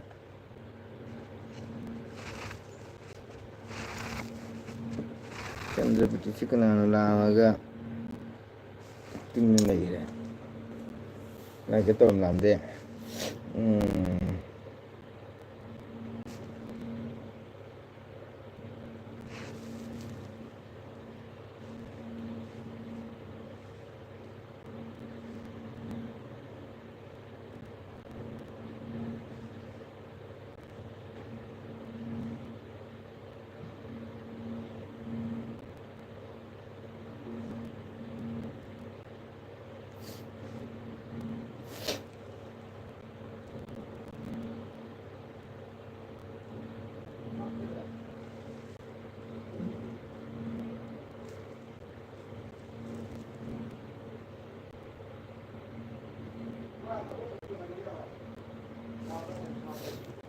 ꯆꯟꯗ꯭ꯔꯄꯇꯤ ꯂꯥꯛꯑꯝꯃꯒ ꯊꯣꯛꯈ꯭ꯔꯦ ꯀꯔꯤ ꯇꯧꯔꯕ ꯀꯔꯤ ꯅꯨꯡꯉꯥꯏꯇꯕ ꯂꯩꯕ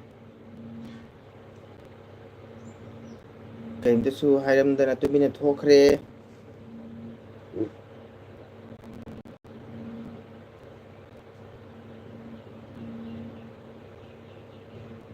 ꯀꯩꯒꯨꯝꯕ ꯑꯍꯥꯟꯕ ꯆꯪꯉꯛꯄ ꯇꯥꯔꯒꯗꯤ ꯀꯅꯦꯛ ꯇꯧꯕꯤꯔꯝꯃꯨ ꯆꯦꯅꯦꯜ ꯄꯥꯏꯕ ꯇꯥꯔꯒꯗꯤ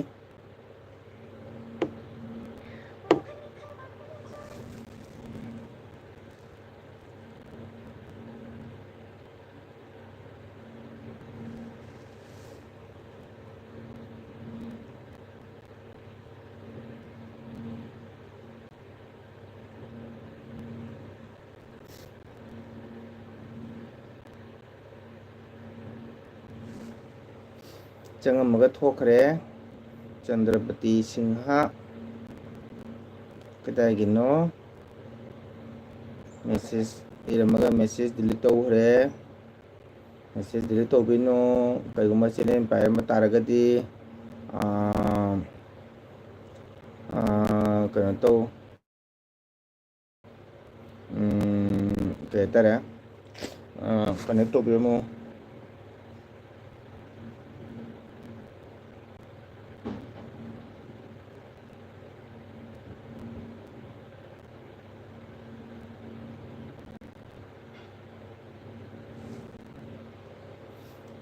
ꯏꯃꯥ ꯄꯤꯖꯔꯦ ꯀꯔꯤ ꯏꯔꯣꯝꯕꯅꯣ ꯔꯦꯕꯤꯇꯥ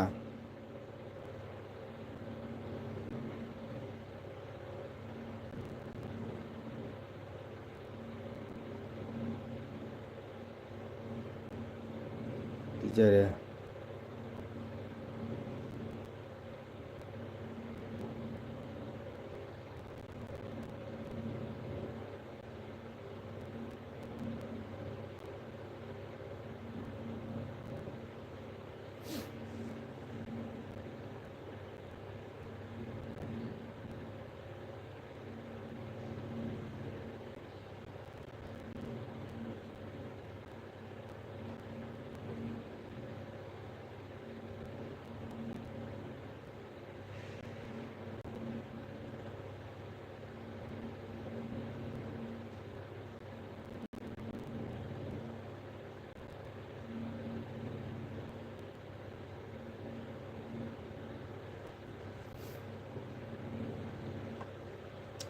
ꯀꯣꯜꯃꯨꯛ ꯋꯥꯔꯤ ꯁꯥꯔꯨꯕ ꯋꯥꯏ ꯂꯧꯕ ꯃꯤꯃꯨꯛ ꯂꯥꯛꯄ ꯑꯗꯨꯅ ꯂꯣꯏꯔꯦ ꯍꯧꯖꯤꯛ ꯅꯣꯏ ꯃꯦꯆꯤꯟ ꯔꯥꯏꯁ ꯃꯤꯜ ꯂꯩꯕ꯭ꯔꯣ ꯀꯔꯤ ꯃꯊꯦꯜ ꯆꯥꯔꯒꯦ ꯍꯪꯉꯦ ꯑꯣꯖꯥꯈꯣꯏ ꯑꯗꯨꯋꯥꯏꯗꯣ ꯅꯨꯡꯁꯥ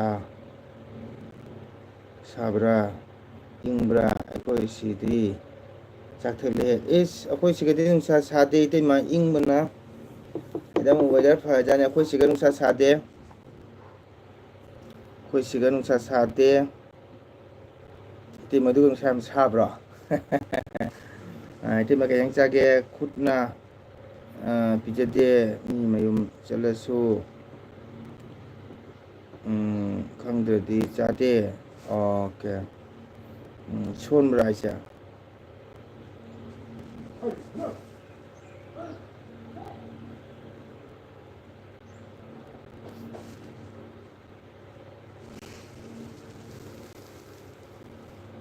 ꯖꯦꯀꯦꯠ ꯑꯃ ꯂꯤꯠꯁꯜꯂꯨ ꯏꯪꯂꯗꯤ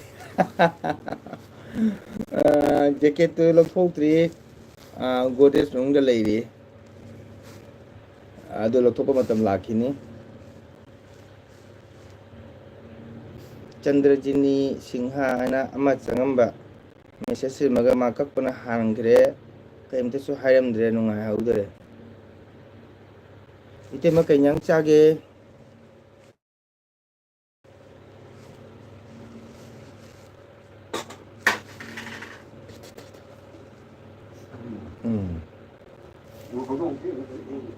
이때만 그냥 짜게 레비타는 짜게 들었자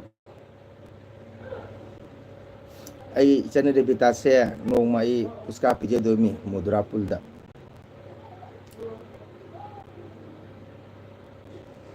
ꯃꯌꯥꯗ ꯃꯔꯤ ꯃꯉꯥ ꯅꯝꯁꯟꯒꯦ ꯑꯩꯅ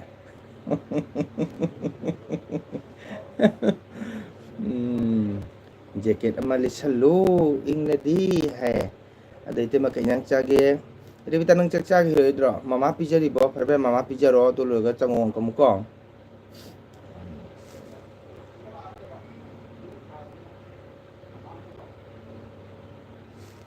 ꯉꯁꯤꯗꯤ ꯃꯣꯏꯕꯨꯡ ꯈꯣꯡꯉꯦ ꯌꯦꯟꯁꯥꯡꯗꯣ ꯃꯣꯏꯕꯨꯡ ꯍꯥꯏꯁꯦ ꯊꯔꯣꯏꯅꯤꯀꯣ ꯑꯩꯗꯤ ꯊꯔꯣꯏ ꯆꯥꯕꯁꯦ ꯍꯣꯏ ꯃꯥ ꯃꯥꯏ ꯑꯄꯥꯝꯕꯅꯤꯀꯣ ꯑꯩꯗꯤ ꯊꯔꯣꯏ ꯆꯥꯕꯁꯦ ꯄꯥꯝꯗꯦꯕꯣ ꯏꯆꯤꯟ ꯏꯅꯥꯎ ꯃꯌꯥꯝ ꯍꯥꯏꯔꯔꯣꯏꯗ ꯑꯩ ꯁꯨꯃꯥꯏꯅ ꯌꯥꯝ ꯍꯥꯏꯒꯟꯕꯁꯦ ꯃꯤꯅ ꯅꯨꯡꯁꯤꯗ꯭ꯔꯦ ꯌꯨꯇ꯭ꯌꯨꯕ ꯆꯦꯅꯦꯜꯗ ꯌꯦꯡꯕꯤꯔꯤꯕ ꯏꯆꯤꯟ ꯏꯅꯥꯎ ꯃꯌꯥꯝꯅ ꯀꯣꯃꯦꯟꯗꯒ ꯅꯨꯡꯁꯤꯕ ꯋꯥꯍꯩ ꯊꯤꯅ ꯉꯥꯡꯉꯛꯄꯁꯨ ꯌꯥꯎꯔꯦ ꯑꯗꯨꯅ ꯑꯩ ꯍꯥꯏꯖꯔꯔꯣꯏꯗ ꯏꯆꯤꯟ ꯏꯅꯥꯎ ꯃꯌꯥꯝ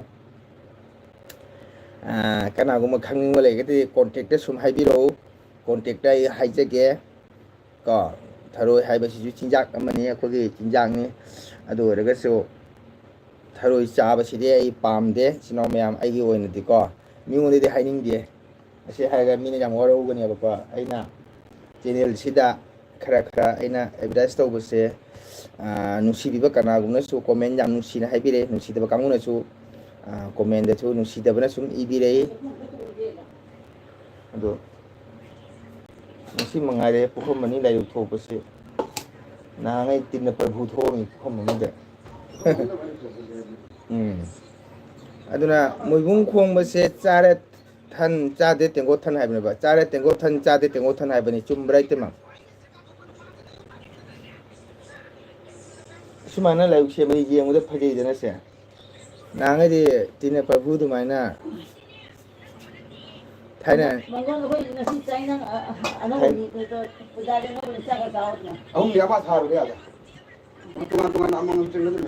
ꯊꯥꯏꯅ ꯑꯍꯟꯁꯤꯡꯅ ꯐꯨꯡꯒꯥ ꯂꯥꯏꯔꯨꯗ ꯁꯦꯝꯃꯝꯃꯦꯕ ꯉꯁꯤꯗꯤ ꯃꯣꯏꯕꯨꯡ ꯈꯣꯡꯉꯦ ꯌꯦꯟꯁꯥꯡꯗꯣ ꯍꯥꯏ ꯈꯨꯝꯃꯛꯇ꯭ꯔꯦ ꯔꯦꯕꯤꯇꯥꯁꯨ ꯃꯃꯥ ꯆꯥꯛ ꯄꯤꯖꯔꯤ ꯃꯥꯜꯂꯦ ꯑꯩꯗꯤ ꯃꯣꯏꯕꯨꯡ ꯊꯣꯡ ꯆꯥꯕꯁꯦ ꯄꯥꯝꯗꯦ ꯅꯨꯡꯁꯤꯔꯕ ꯏꯆꯤꯟ ꯏꯅꯥꯎ ꯃꯌꯥꯝ ꯁꯤꯒ ꯆꯪꯉꯗꯤ ꯃꯪꯁꯝ ꯀꯛꯑꯦ ꯐꯪꯗ꯭ꯔꯤꯕ ꯇꯥꯟꯅ ꯀꯛꯀꯗꯣꯏꯅꯤ ꯍꯟꯗꯛꯀꯤ ꯃꯣꯕꯥꯏꯜ ꯗꯤꯁꯄ꯭ꯂꯦ ꯁꯤꯟꯕꯁꯦ ꯃꯣꯕꯥꯏꯜꯁꯦ ꯀꯩꯅꯣꯝꯃ ꯇꯧꯋꯦ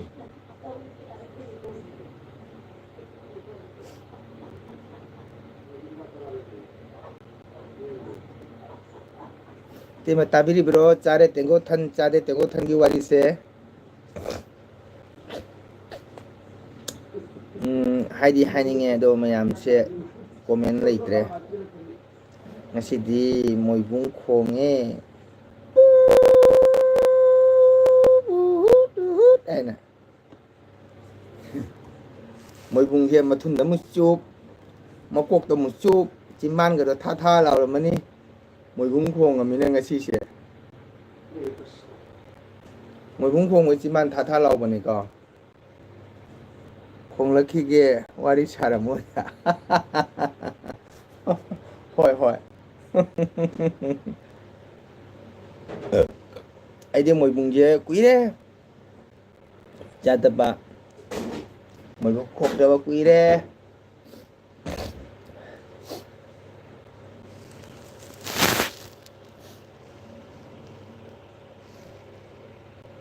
ꯈꯣꯡꯈꯤꯒꯦ ꯋꯥꯔꯤ ꯁꯥꯔꯝꯃꯣꯏꯖꯥꯏ ꯑꯣ ꯃꯥꯏ ꯍꯧꯖꯤꯛꯇ ꯈꯣꯡꯉꯤꯖꯥꯠꯅꯤꯗꯅ ꯃꯣꯏꯕꯨꯡꯁꯦ ꯔꯦꯕꯤꯇꯥ ꯃꯃꯥ ꯆꯥꯛ ꯄꯤꯖꯔꯤꯕꯣ ꯂꯣꯏꯔꯕꯣ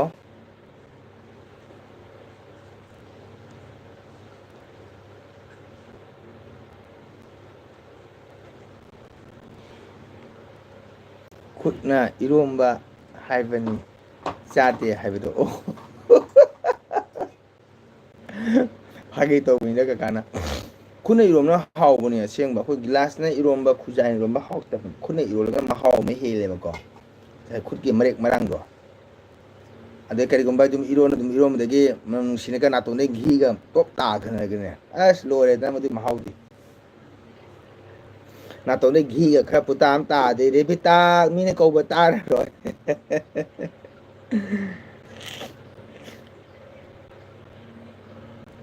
ꯃꯤꯅ ꯀꯧꯕ ꯇꯥꯔꯔꯣꯏ ꯈꯨꯠꯅ ꯏꯔꯣꯝꯕꯗ ꯅꯥꯇꯣꯟꯒꯤ ꯕꯣꯇꯣꯜ ꯃꯈꯨꯟ ꯑꯅꯤꯗꯒꯤ ꯘꯤ ꯄꯨꯇꯥ ꯑꯃꯃꯝꯒ ꯇꯥꯔꯗꯤ ꯔꯦꯕꯤꯇꯥ ꯋꯥꯎ ꯂꯣꯏꯔꯦꯗꯅ ꯃꯤꯅ ꯑꯣ ꯔꯦꯕꯤꯇꯥ ꯂꯩꯕ꯭ꯔꯣ ꯀꯥꯏꯅ ꯇꯥꯔꯔꯣꯏꯗꯝꯅꯤꯀꯣ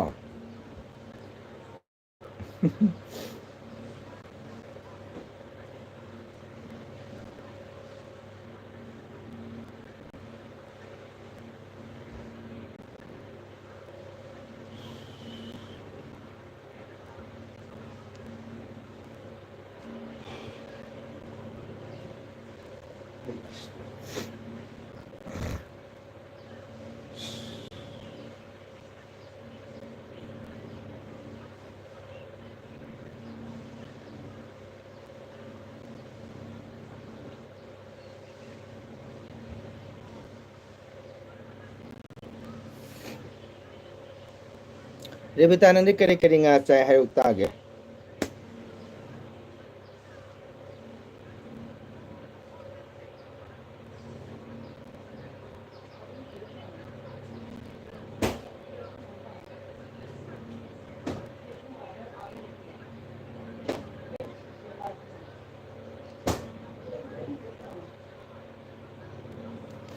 산토리 맞을 때 라인 거구나. 우라트라니 오늘로 많이 쉬었어. 좀 안 됐다. 타로 짜바세 지바마 할라가 짜바니 하이나 빰디로 가까. Adoni ai chandani pakum je phata pirak pache adoni aina hai kidana nana pakum piremi ichanna haramina kaka hairora tharo chabase jiba ma halaga chabani haina pamdriro kaka ado nang hairabani kaka hairage nang tharo chabro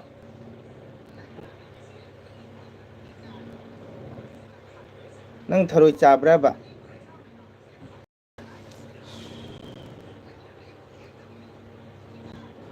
ngang sigur ko khap jam sang yo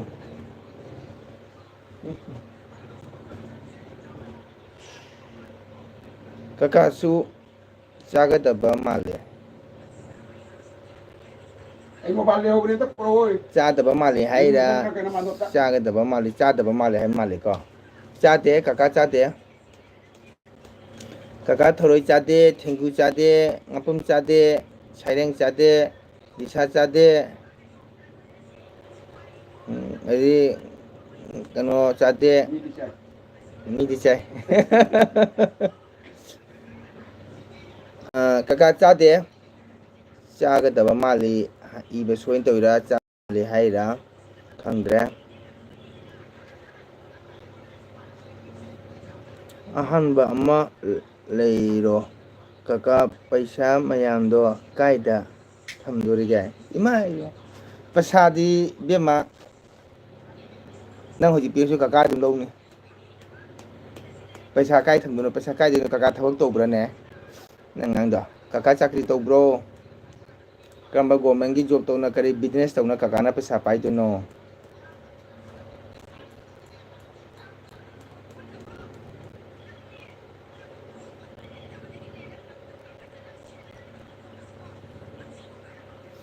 nang tharoi cha brai ba hammeju wasale acha kya riya kidi kiri jai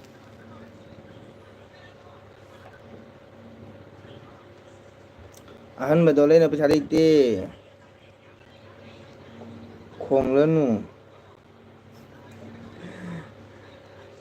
salot ba haina khong ba chang khare kaka kaiba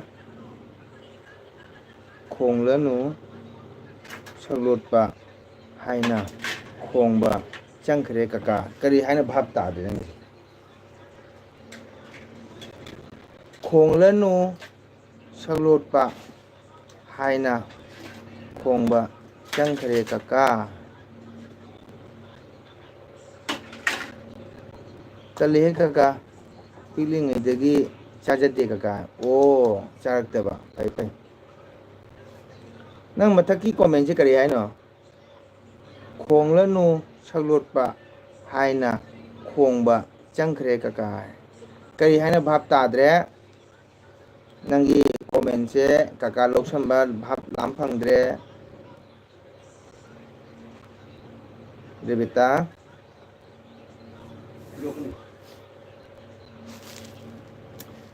chi sing pha ba ju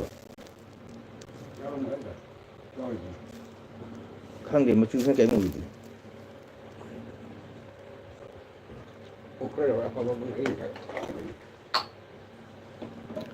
debita nang mathai comment je kaka bhap lam phang dre bo chak thire su kaka chabada kharadi kupchei ado hai ro nang mathaki se khong lanu salot pa haina khong ba chang khare kaka hai se kari haino sak thira su kaka chada ba kharadi chabadi khara kupchei ye hai nang ne wangang bada nang amam pak ngang ko nang wona sak thi nga si ba hai khar baina sum phajana chum hai ro nang wona sak thi hai khar bo kaka sak phajabro mai chau chau ngai mit ke chau chau ngai phajabro khoi bo cô cái cháu cháu cho phải giờ đâu coi bom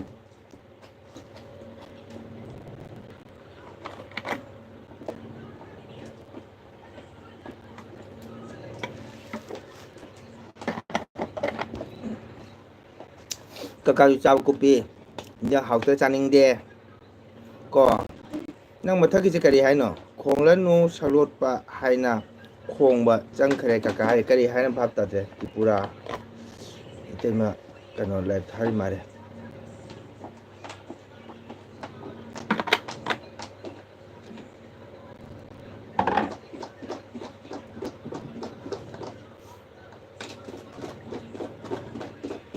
ꯑꯗꯨꯃꯥꯏꯅ ꯆꯥꯗꯣꯏꯔꯣ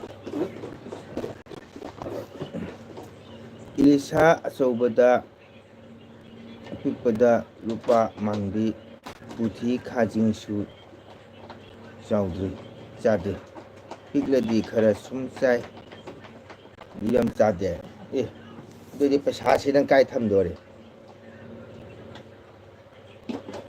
ꯑꯗꯨꯗꯤ ꯅꯪ ꯀꯩꯒꯨꯝꯕ ꯆꯥꯛ ꯀꯧꯔꯁꯨ ꯋꯥꯗꯣꯔꯤꯅꯦ ꯑꯗꯨꯗꯤ ꯍꯥ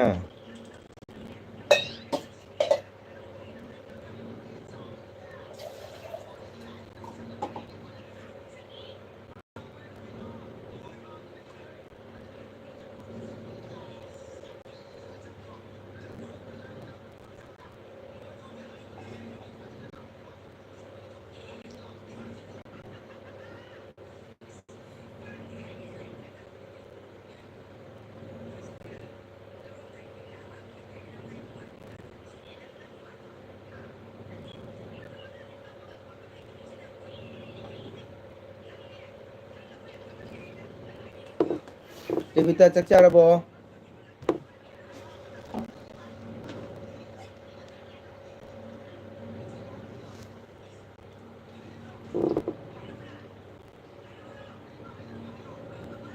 ꯊꯔꯣꯏ ꯍꯥꯟꯅ ꯆꯥꯏ ꯍꯧꯖꯤꯛ ꯗꯨꯛ ꯌꯥꯝ ꯆꯥꯗꯦ ꯈꯜꯂꯒ ꯋꯥꯈꯜ ꯃꯣꯟ ꯆꯥꯗꯦ ꯊꯔꯣꯏ ꯆꯥꯕꯩ ꯋꯥꯔꯤ ꯀꯀꯥꯗꯤ ꯆꯥꯗꯦꯗ ꯔꯦꯕꯤꯇꯥ ꯋꯥꯈꯜ ꯃꯣꯟ ꯆꯥꯗꯦ ꯊꯔꯣꯏ ꯍꯥꯟꯅ ꯆꯥꯏ ꯍꯧꯖꯤꯛ ꯗꯨꯛ ꯌꯥꯝ ꯆꯥꯗ꯭ꯔꯦ ꯈꯜꯂꯒ ꯋꯥꯈꯜ ꯃꯣꯟ ꯆꯥꯗꯦ ꯀꯀꯥꯁꯨ ꯆꯥꯛ ꯆꯥꯒꯗꯕ ꯃꯥꯜꯂꯦ ꯍꯥꯏꯕꯅꯤ ꯀꯀꯥ ꯑꯣ ꯀꯀꯥ ꯆꯥꯈꯤꯔꯣꯏꯗ ꯉꯥꯏꯍꯥꯛ ꯂꯩꯈꯤꯒꯦ ꯂꯥꯏꯞ ꯑꯦꯜꯕꯤ ꯉꯥꯛꯇ ꯂꯩꯈꯤꯒꯦ ꯀꯣ ꯅꯪ ꯆꯥꯗ꯭ꯔꯣꯕ ꯆꯥꯛ ꯅꯪ ꯆꯥꯅꯗꯤ ꯆꯥꯔꯣ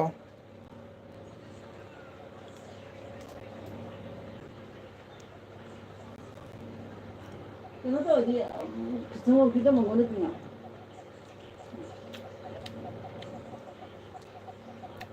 ꯅꯪ ꯆꯥꯛ ꯆꯥꯗ꯭ꯔꯣꯕꯣ ꯔꯦꯕꯤꯇꯥ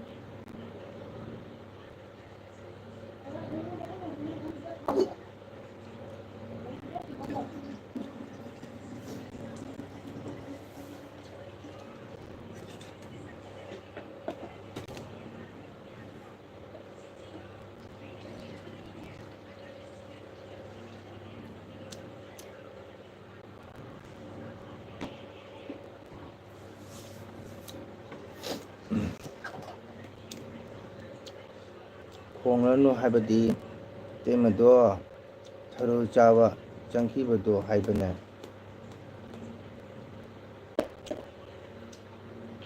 ꯈꯣꯡꯂꯅꯨ ꯍꯥꯏꯕꯗꯤ ꯏꯇꯩꯃꯗꯣ ꯊꯔꯣꯏ ꯆꯥꯕ ꯆꯪꯈꯤꯕꯗꯣ ꯍꯥꯏꯕꯅꯦ ꯑꯣ ꯏꯇꯩꯃ ꯂꯥꯝꯕꯗꯣ ꯄꯨꯡ ꯀꯌꯥꯗ ꯆꯥꯒꯦ ꯑꯣꯖꯥ ꯑꯩ ꯏꯁꯩꯒ ꯆꯠꯇ꯭ꯔꯗꯤ ꯁꯨꯝ ꯄꯨꯡ 2ꯗ ꯆꯥꯕꯁꯨ ꯌꯥꯎꯔꯤ ꯄꯨꯡ 3ꯗ ꯆꯥꯕꯁꯨ ꯌꯥꯎꯔꯤ ꯑꯩꯒꯤ ꯃꯇꯝ ꯂꯩꯇꯦ ꯄꯨꯡ 1ꯗ ꯆꯥꯕꯁꯨ ꯌꯥꯎꯏ ꯑꯣꯖꯥ ꯑꯩꯈꯣꯏ ꯑꯣꯖꯥ ꯆꯥꯕꯤꯔꯕ꯭ꯔꯣ ꯈꯣꯡꯂꯅꯨ ꯍꯥꯏꯕꯗꯤ ꯏꯇꯩꯃꯗꯣ ꯊꯔꯣꯏ ꯆꯥꯕ ꯆꯪꯈꯤꯕꯗꯣ ꯍꯥꯏꯕꯅꯤ ꯑꯣ ꯀꯥꯎꯕꯨ ꯀꯥꯎꯔꯨꯔꯦ ꯑꯣꯀꯦ ꯑꯩꯈꯣꯏ ꯑꯣꯖꯥꯗꯤ ꯆꯥꯕꯤꯔꯕꯣ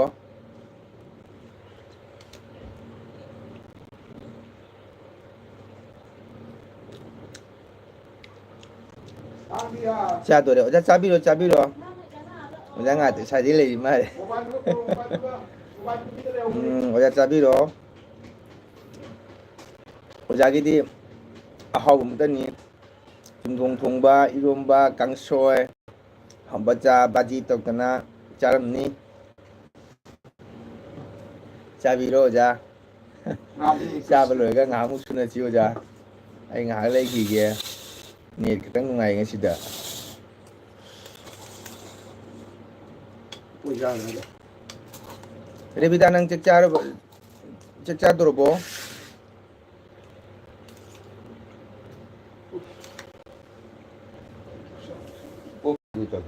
아, 그 까지 민가지 한국 모바일 프로. 너무 싸가지고. 마사 짜와요. 아, 괜찮아요. 그냥 싸우잖아.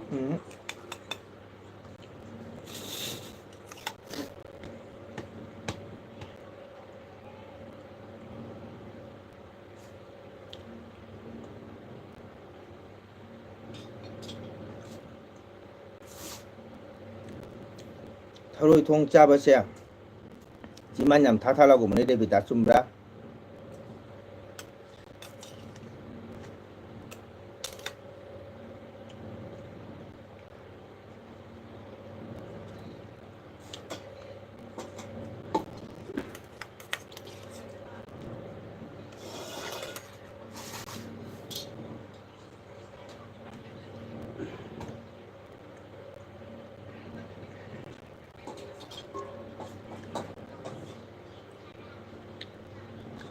để bị ta lấy đi bố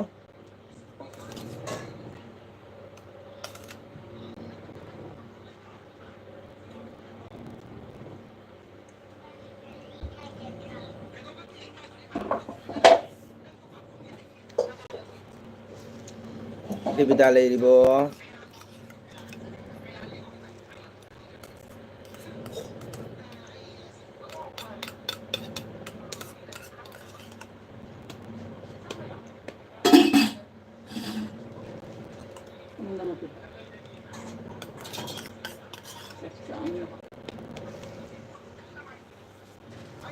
당신은 지금 방금 끝나고 보는 거. 나 찬다기 뭐나.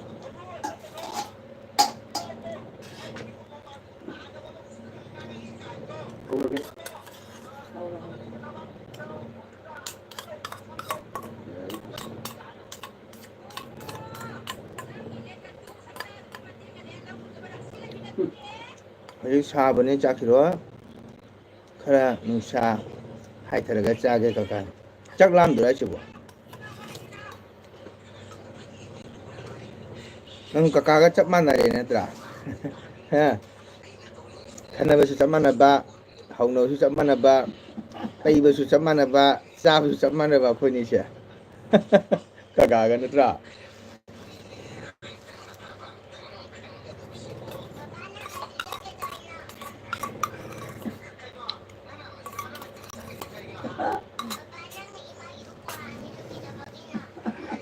thế ba 나만한 거 있으면 이마기 부항도 되나요? 야우라 안 되죠.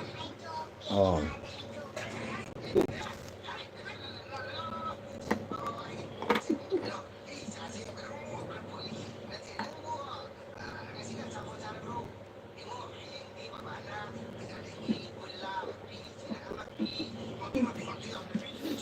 để ta đang giúp pung gà chặt trái pung ninh đứa chắc chạp à ha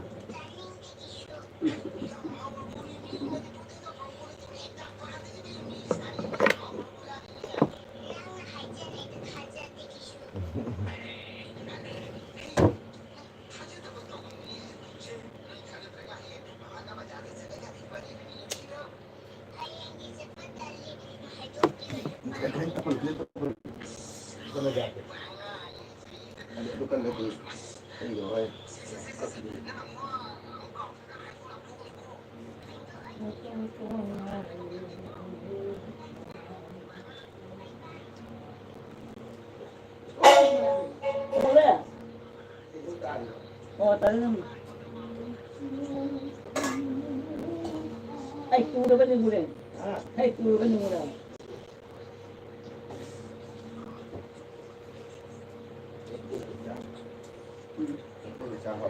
이거를 그래서 먹으려나?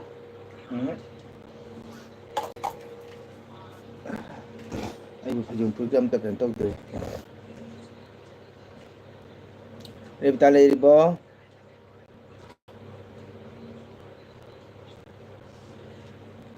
이제 망이 지금 거 보지 않아. 이래 이거 가지고 완전 그거 나 그것도 운이 되네. 왕 아래 봐. 그만 레리. 와 그때 봐.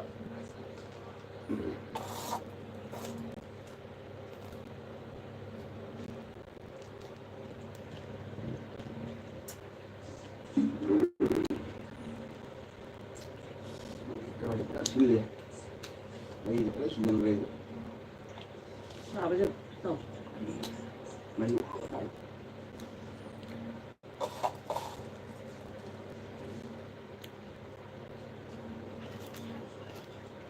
해줘 그냥 했어.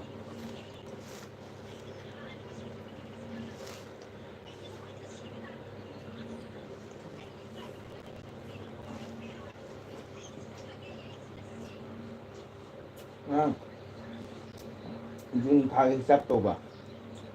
심장 크기가 꽤 하나 적는 거. 다음에 응. 뭐 부사, 덴들 부사, 로타리 부사.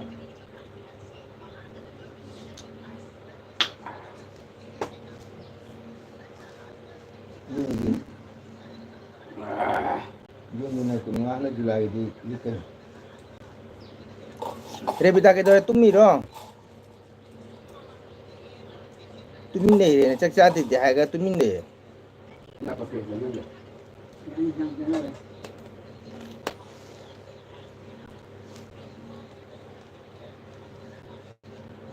mà anh với anh ra đến tôi có phim gì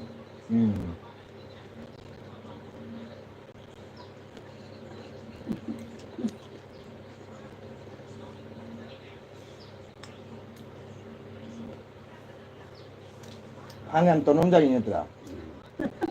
어떻게 얼마에 한국가 편에 불어 주석 봐. mà tôi anh với anh mà đi tôi có mà anh này đấy tôi hàng nó phane tôi có tôi có tôi đi là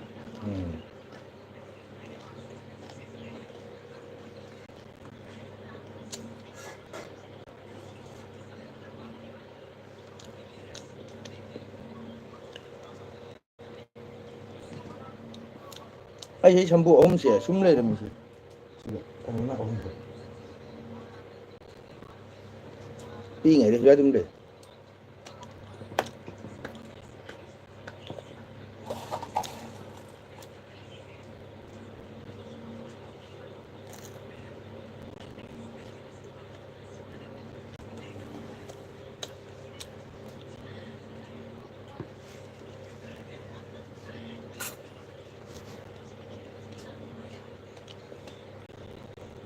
한 놈마 hàng trâu bấm á thong là bây giờ bani kaka ta chogi macam ni tum video phải rất là chạy zoom puno mak pini aina pini aina kung bese 짜증이 이공신체 나한 놈아 강 아쩌우가 아마 통라가 강 쪽으로 타로이라 타로이라 야홍은 비라 타로이라 강 쪽은 통도 타로이라 야홍은 비드라이바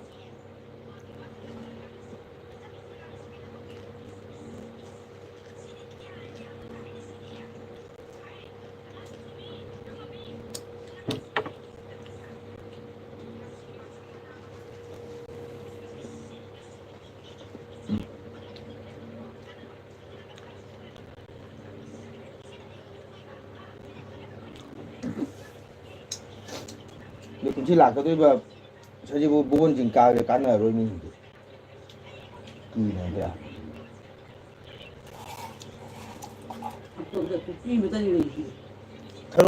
thổi khang cháu thùng này ra, tại mà không đi bám được thùng này ra nữa.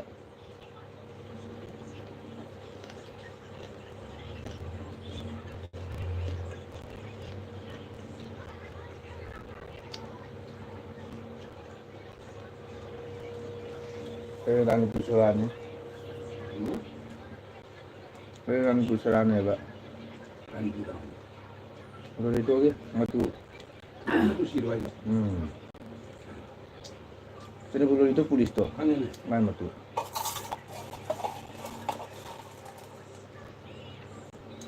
나를 그러나. 다시 일하라. Karena apa tuh udah?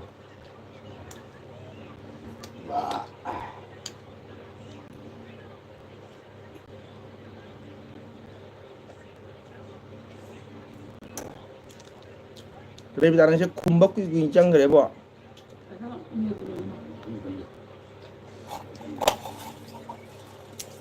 강아 쪽 통에 터로이 통이라 자홍은 미 통이라 해봐.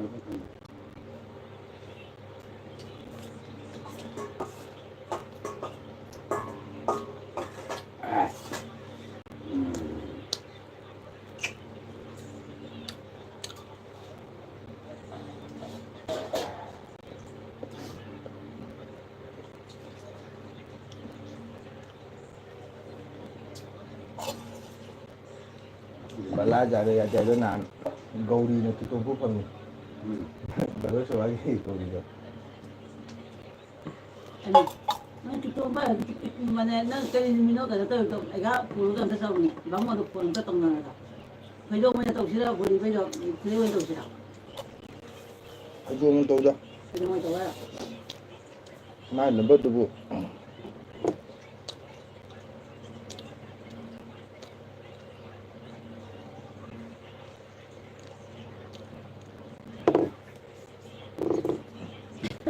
Thari dudi babi draga kai thari no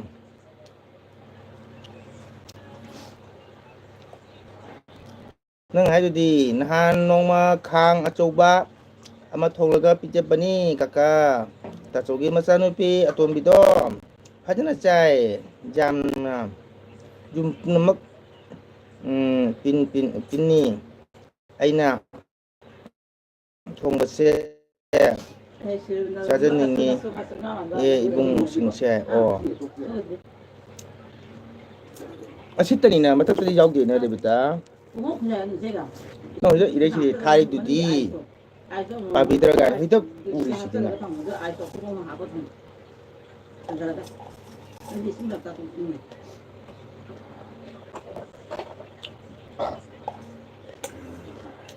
고민에 때락대 봐 시겠다 내봐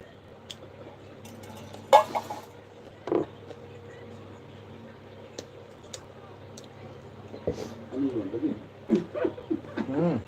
이편이 원더기 라네. 오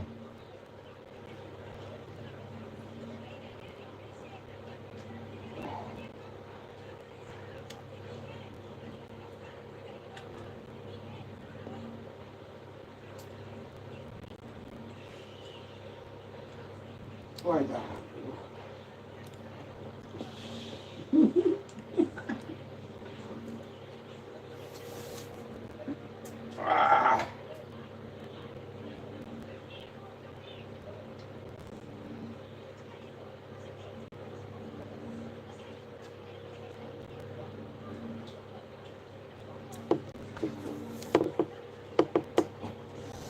Diba lahat ko kulit diba nga dito musim kami mana diba musim yung songa teraso ay ni lahat ko kulit kulit saya 1,000 sindri na di 1,000 talaga change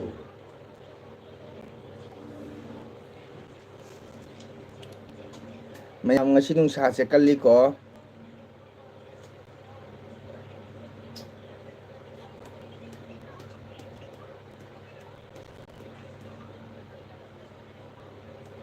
감사.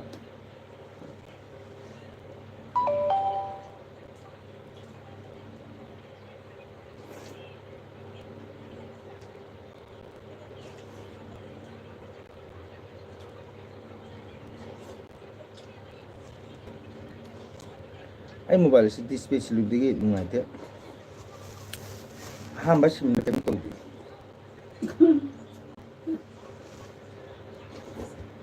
Revita nang hoje kay dauri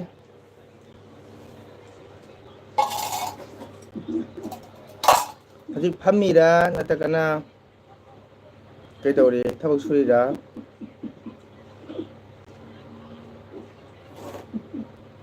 ꯄꯨꯜꯂꯒ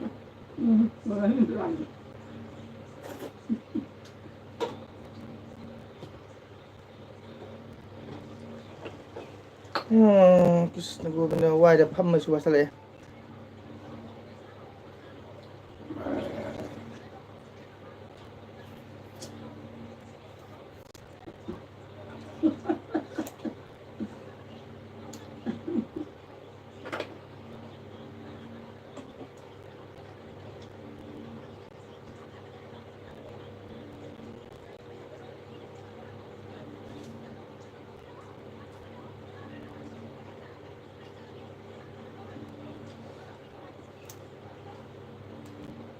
Hare Krishna.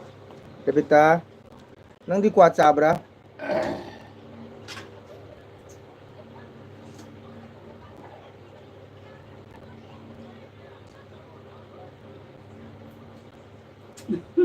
ꯔꯦꯕꯤꯇꯥ ꯅꯪ ꯀ꯭ꯋꯥ ꯆꯥꯕ꯭ꯔꯥ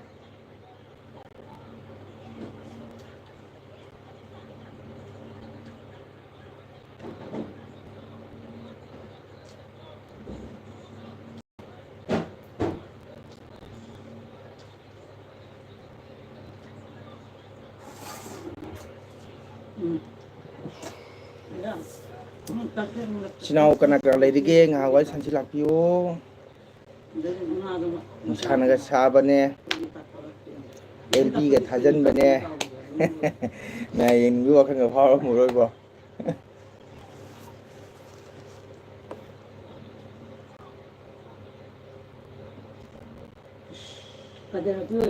ꯑꯁꯤꯁꯨ ꯄꯂꯥꯏꯕꯣꯟꯗ ꯐꯤꯔꯣꯏ ꯑꯃ ꯂꯩꯅ ꯕꯨꯙꯒꯤ ꯁꯤꯃꯛꯇ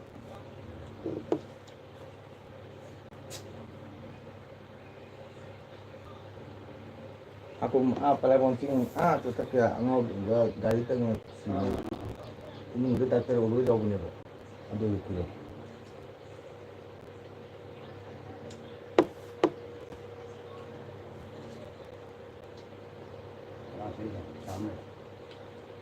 ꯈꯪꯗꯦ ꯀꯅꯥ ꯉꯁꯤ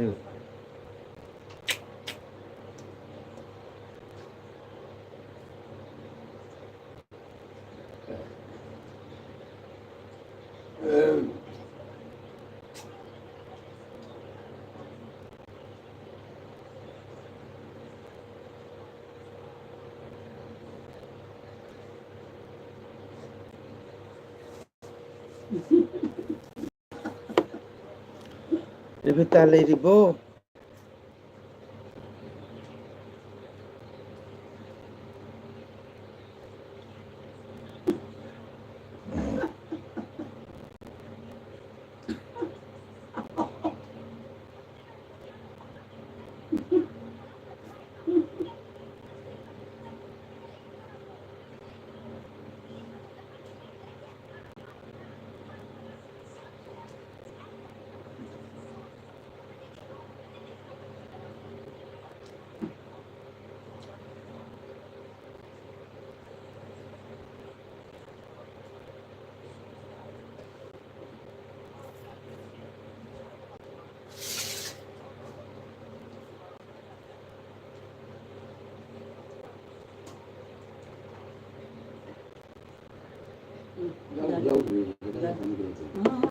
ꯑꯉꯥꯡꯒꯤ ꯆꯥꯛ ꯃꯇꯨꯡ ꯑꯍꯨꯝ ꯇꯧꯔ ꯊꯣꯡꯕ ꯇꯧꯔꯗꯤ ꯊꯝꯃꯦꯗꯤ ꯀꯨꯞꯁꯜꯂꯒ ꯉꯥꯎꯕꯤ Hare Krishna.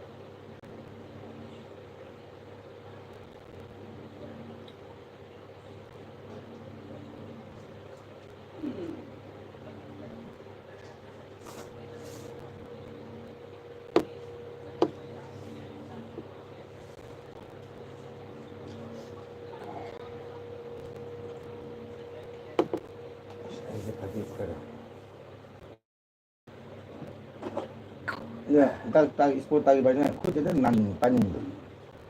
Ngabani paraboli. 오늘도 나 내가 고른 거 그진데 후니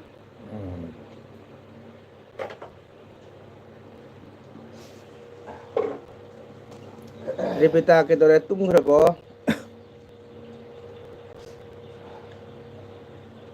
Tumgra mare. ꯆꯥꯛꯇꯨ ꯊꯦꯡꯅ ꯆꯥꯏ ꯍꯥꯏ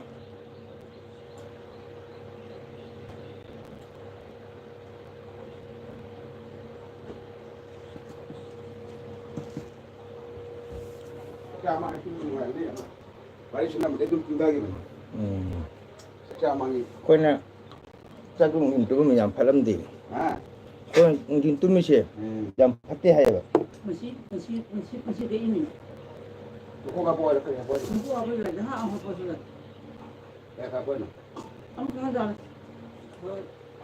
Kamu ini ꯑꯩꯈꯣꯏꯅ ꯏꯁꯥꯒꯤ ꯄꯨꯟꯁꯤꯔꯣꯟꯅ ꯅꯤꯖꯔꯤꯁꯦ ꯏꯁꯣꯔꯗ ꯁꯤ ꯑꯔꯦꯝꯅ ꯃꯥꯡꯉꯦ ꯍꯥꯏꯔꯤ ꯍꯥꯏꯗꯤ ꯄꯨꯡ ꯑꯃ ꯇꯨꯝꯕ ꯅꯠꯇꯕ ꯃꯤꯅꯤꯠ ꯑꯃ ꯎꯌꯨꯕꯗꯣ ꯁꯤ ꯃꯥꯡꯉꯦ ꯍꯥꯏꯌꯦꯕ ꯌꯥꯝ ꯐꯠꯇꯦ ꯍꯥꯏꯔꯤꯕ ꯀꯅꯥꯒꯨꯝꯕ ꯇꯨꯝꯗꯦ ꯑꯗꯨꯅ ꯀꯅꯥꯒꯨꯝꯕ ꯇꯨꯝꯁꯦꯟ ꯈꯥꯡ ꯂꯩꯁꯤꯗꯤ ꯌꯥꯝ ꯇꯧꯅ ꯈꯣꯠꯇꯅ ꯑꯗꯨꯅ ꯇꯥꯏꯝꯁꯨ ꯇꯨꯝꯗꯦ ꯃꯥ ꯎꯏ ꯇꯧꯔ ꯐꯨꯛ ꯍꯣꯠꯂꯛꯀꯅꯤ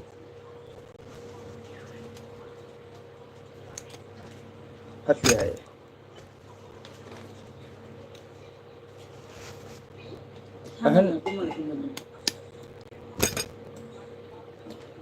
ꯑꯍꯟ ꯑꯣꯏꯔꯒ ꯄꯣꯊꯥꯕꯅꯤꯅ ꯃꯣꯏꯅꯕꯨ ꯑꯌꯨꯛꯗꯅ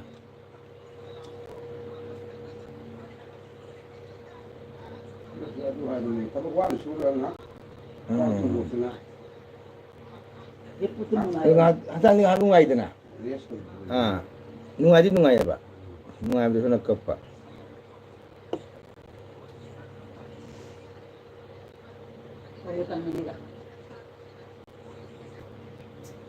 ꯐꯧꯔꯣ ꯀꯪꯃꯟꯅ ꯇꯦꯛꯑꯅꯤ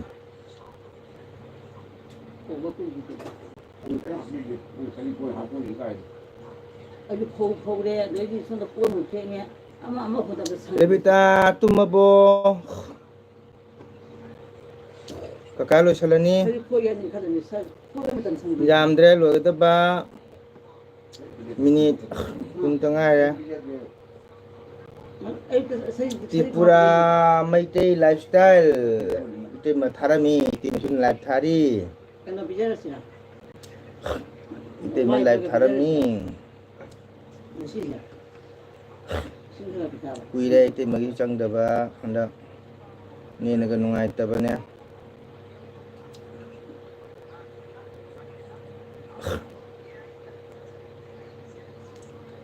ꯏꯇꯩꯃ ꯇ꯭ꯔꯤꯄꯨꯔꯥ ꯏꯇꯩꯃ ꯂꯥꯏꯐ ꯊꯥꯔꯤ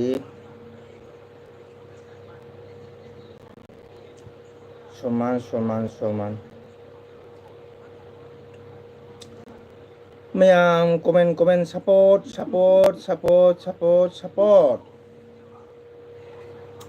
ꯂꯣꯏꯔꯝꯗꯥꯏꯁꯤ ꯈꯛꯇꯪ ꯆꯪꯉꯣ ꯃꯌꯥꯝ ꯄꯣꯠ ꯂꯣꯏꯁꯤꯜꯂꯒꯦ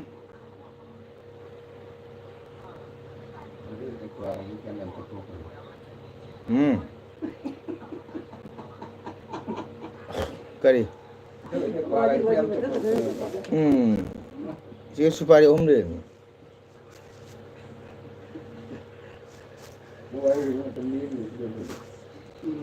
ꯎꯄꯥꯏ ꯂꯩꯇꯦ ꯍꯌꯦꯡꯗꯤ ꯅꯪ ꯆꯠꯄ ꯈꯔ ꯈꯝ ꯇꯥꯔꯤ ꯅꯪ ꯋꯥꯔꯤꯗꯣ ꯅꯪ ꯊꯥ ꯈꯔ ꯋꯥꯔꯤ ꯆꯠꯄꯒꯤ ꯂꯩꯗꯕ ꯍꯥꯏꯖꯟꯗꯕꯗꯤ ꯑꯩ ꯈꯨꯂꯪꯒꯤ ꯀꯩꯅꯣ ꯃꯤ ꯂꯥꯛꯄ ꯄꯤꯖ ꯄꯤꯊꯛꯀꯦꯀꯣ ꯆꯠꯄꯁꯨ ꯌꯥꯔꯅꯤꯗꯅ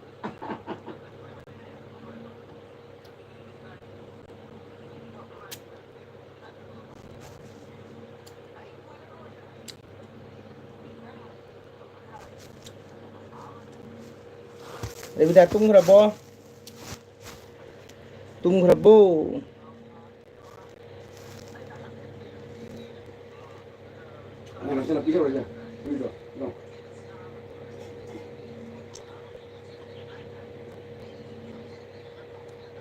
ꯋꯥꯎ ꯇ꯭ꯔꯤꯄꯨꯔꯥ ꯏꯇꯩꯃꯁꯦ ꯉꯥ ꯊꯣꯡꯕꯅꯤ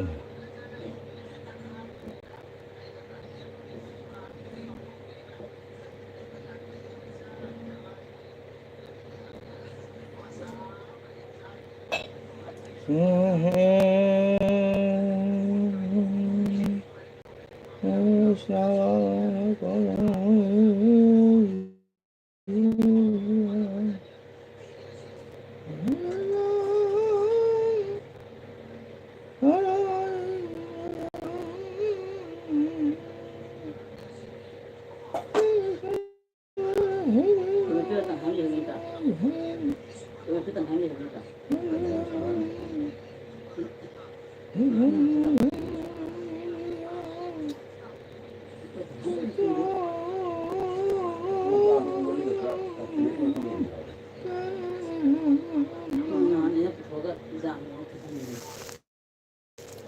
오케이, sinama lo sinama tawrage. Ngasigi mal na tagi elbida changbiraiba sinama ampro pumangol na tana thagat chapulukchari haningai tana thagatchari thangeng jaloi kam tawjari yang hang lapituna support tawbirmai damakta thagatchari ado ngasigi di agi LBC asada sumna sanjarage sinama yam ko nungsiba sinama yam punamana hatang oriba sumbi kumtong usu changbiragle haraga mangana tagi LBC pung pham birmai damakta haningai letan thagatchari sinama yam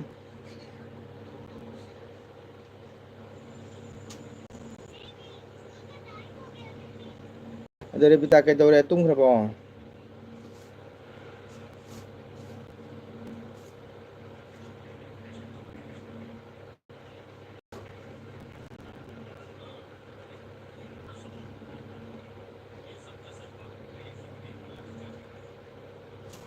Paragunti, Buddhawanyasu, Atenwayasu, Nangaka, Isaiah Sakiadana, Atoka Sakiadana, Kanata, Sri Batan, still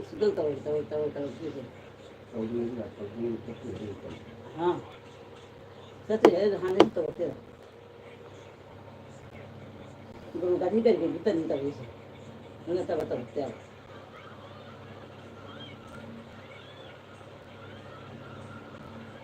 Booking the 100 pound, me,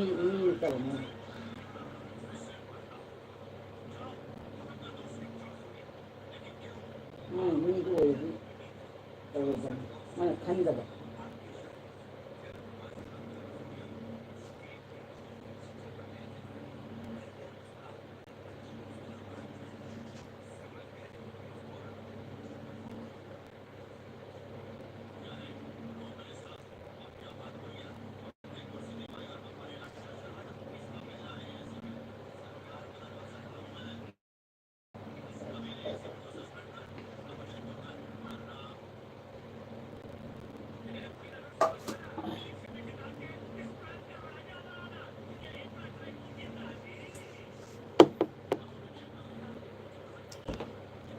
Rebeta tunggrabo kakalo salage ngasigi di LBC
Mene isi buku apa yang mesti mesti jadi kantor ini. Biasanya tahu tahu. Sini memang kita pasti tahu. Kain juga nggak sih. Ini tapi kok cara tidak kita boleh. Kain juga kita nak santai dulu kan. Ini handi lepaki ke kharung haibra lepaki chafu achobong le kwa ga tingam do ini sini sepeda apa sini?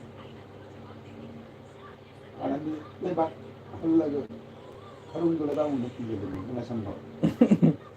Oh. Karung dulu menentu. Ini awalnya. Mga sambal kap mungkin lebat itu uang Malaysia. 너 싱 하얀답니다. sini nang itu fish sini kerja. 싱고 코디가 많이 싱고지. 싱고 코디. Kampung itu nak juga di Fina tawag ano tawaga akang mana fi kang mana ko ke ke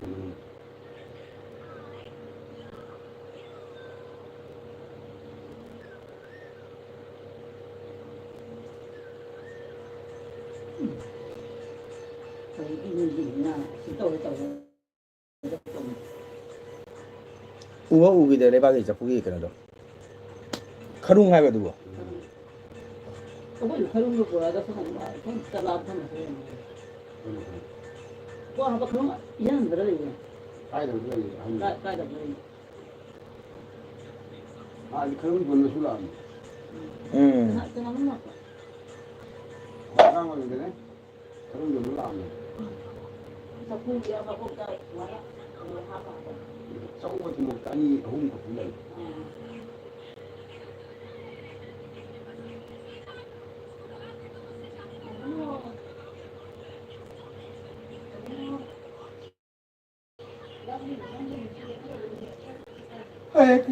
mayam lusilasi lusilasi na mayam ngasi gede hayamu unasi ko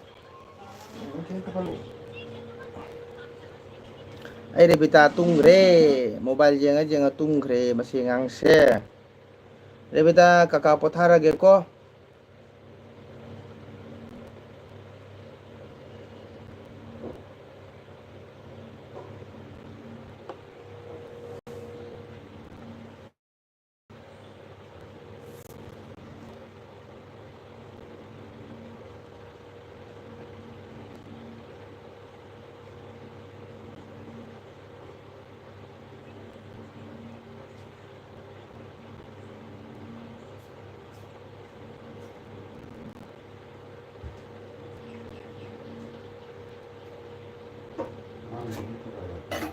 हाँ siya to nga nasunod yun pero sa akin ang ako ya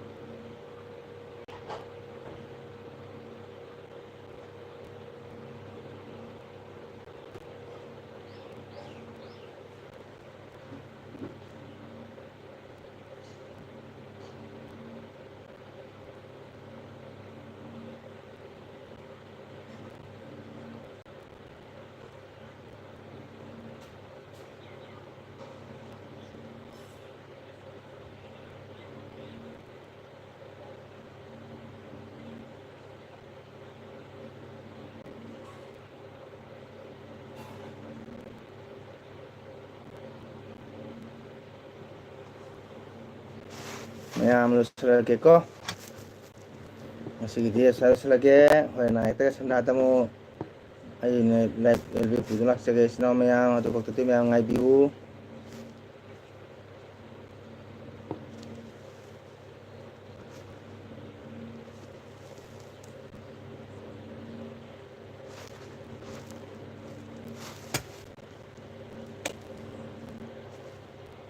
Kue sino mayam ko bye bye bye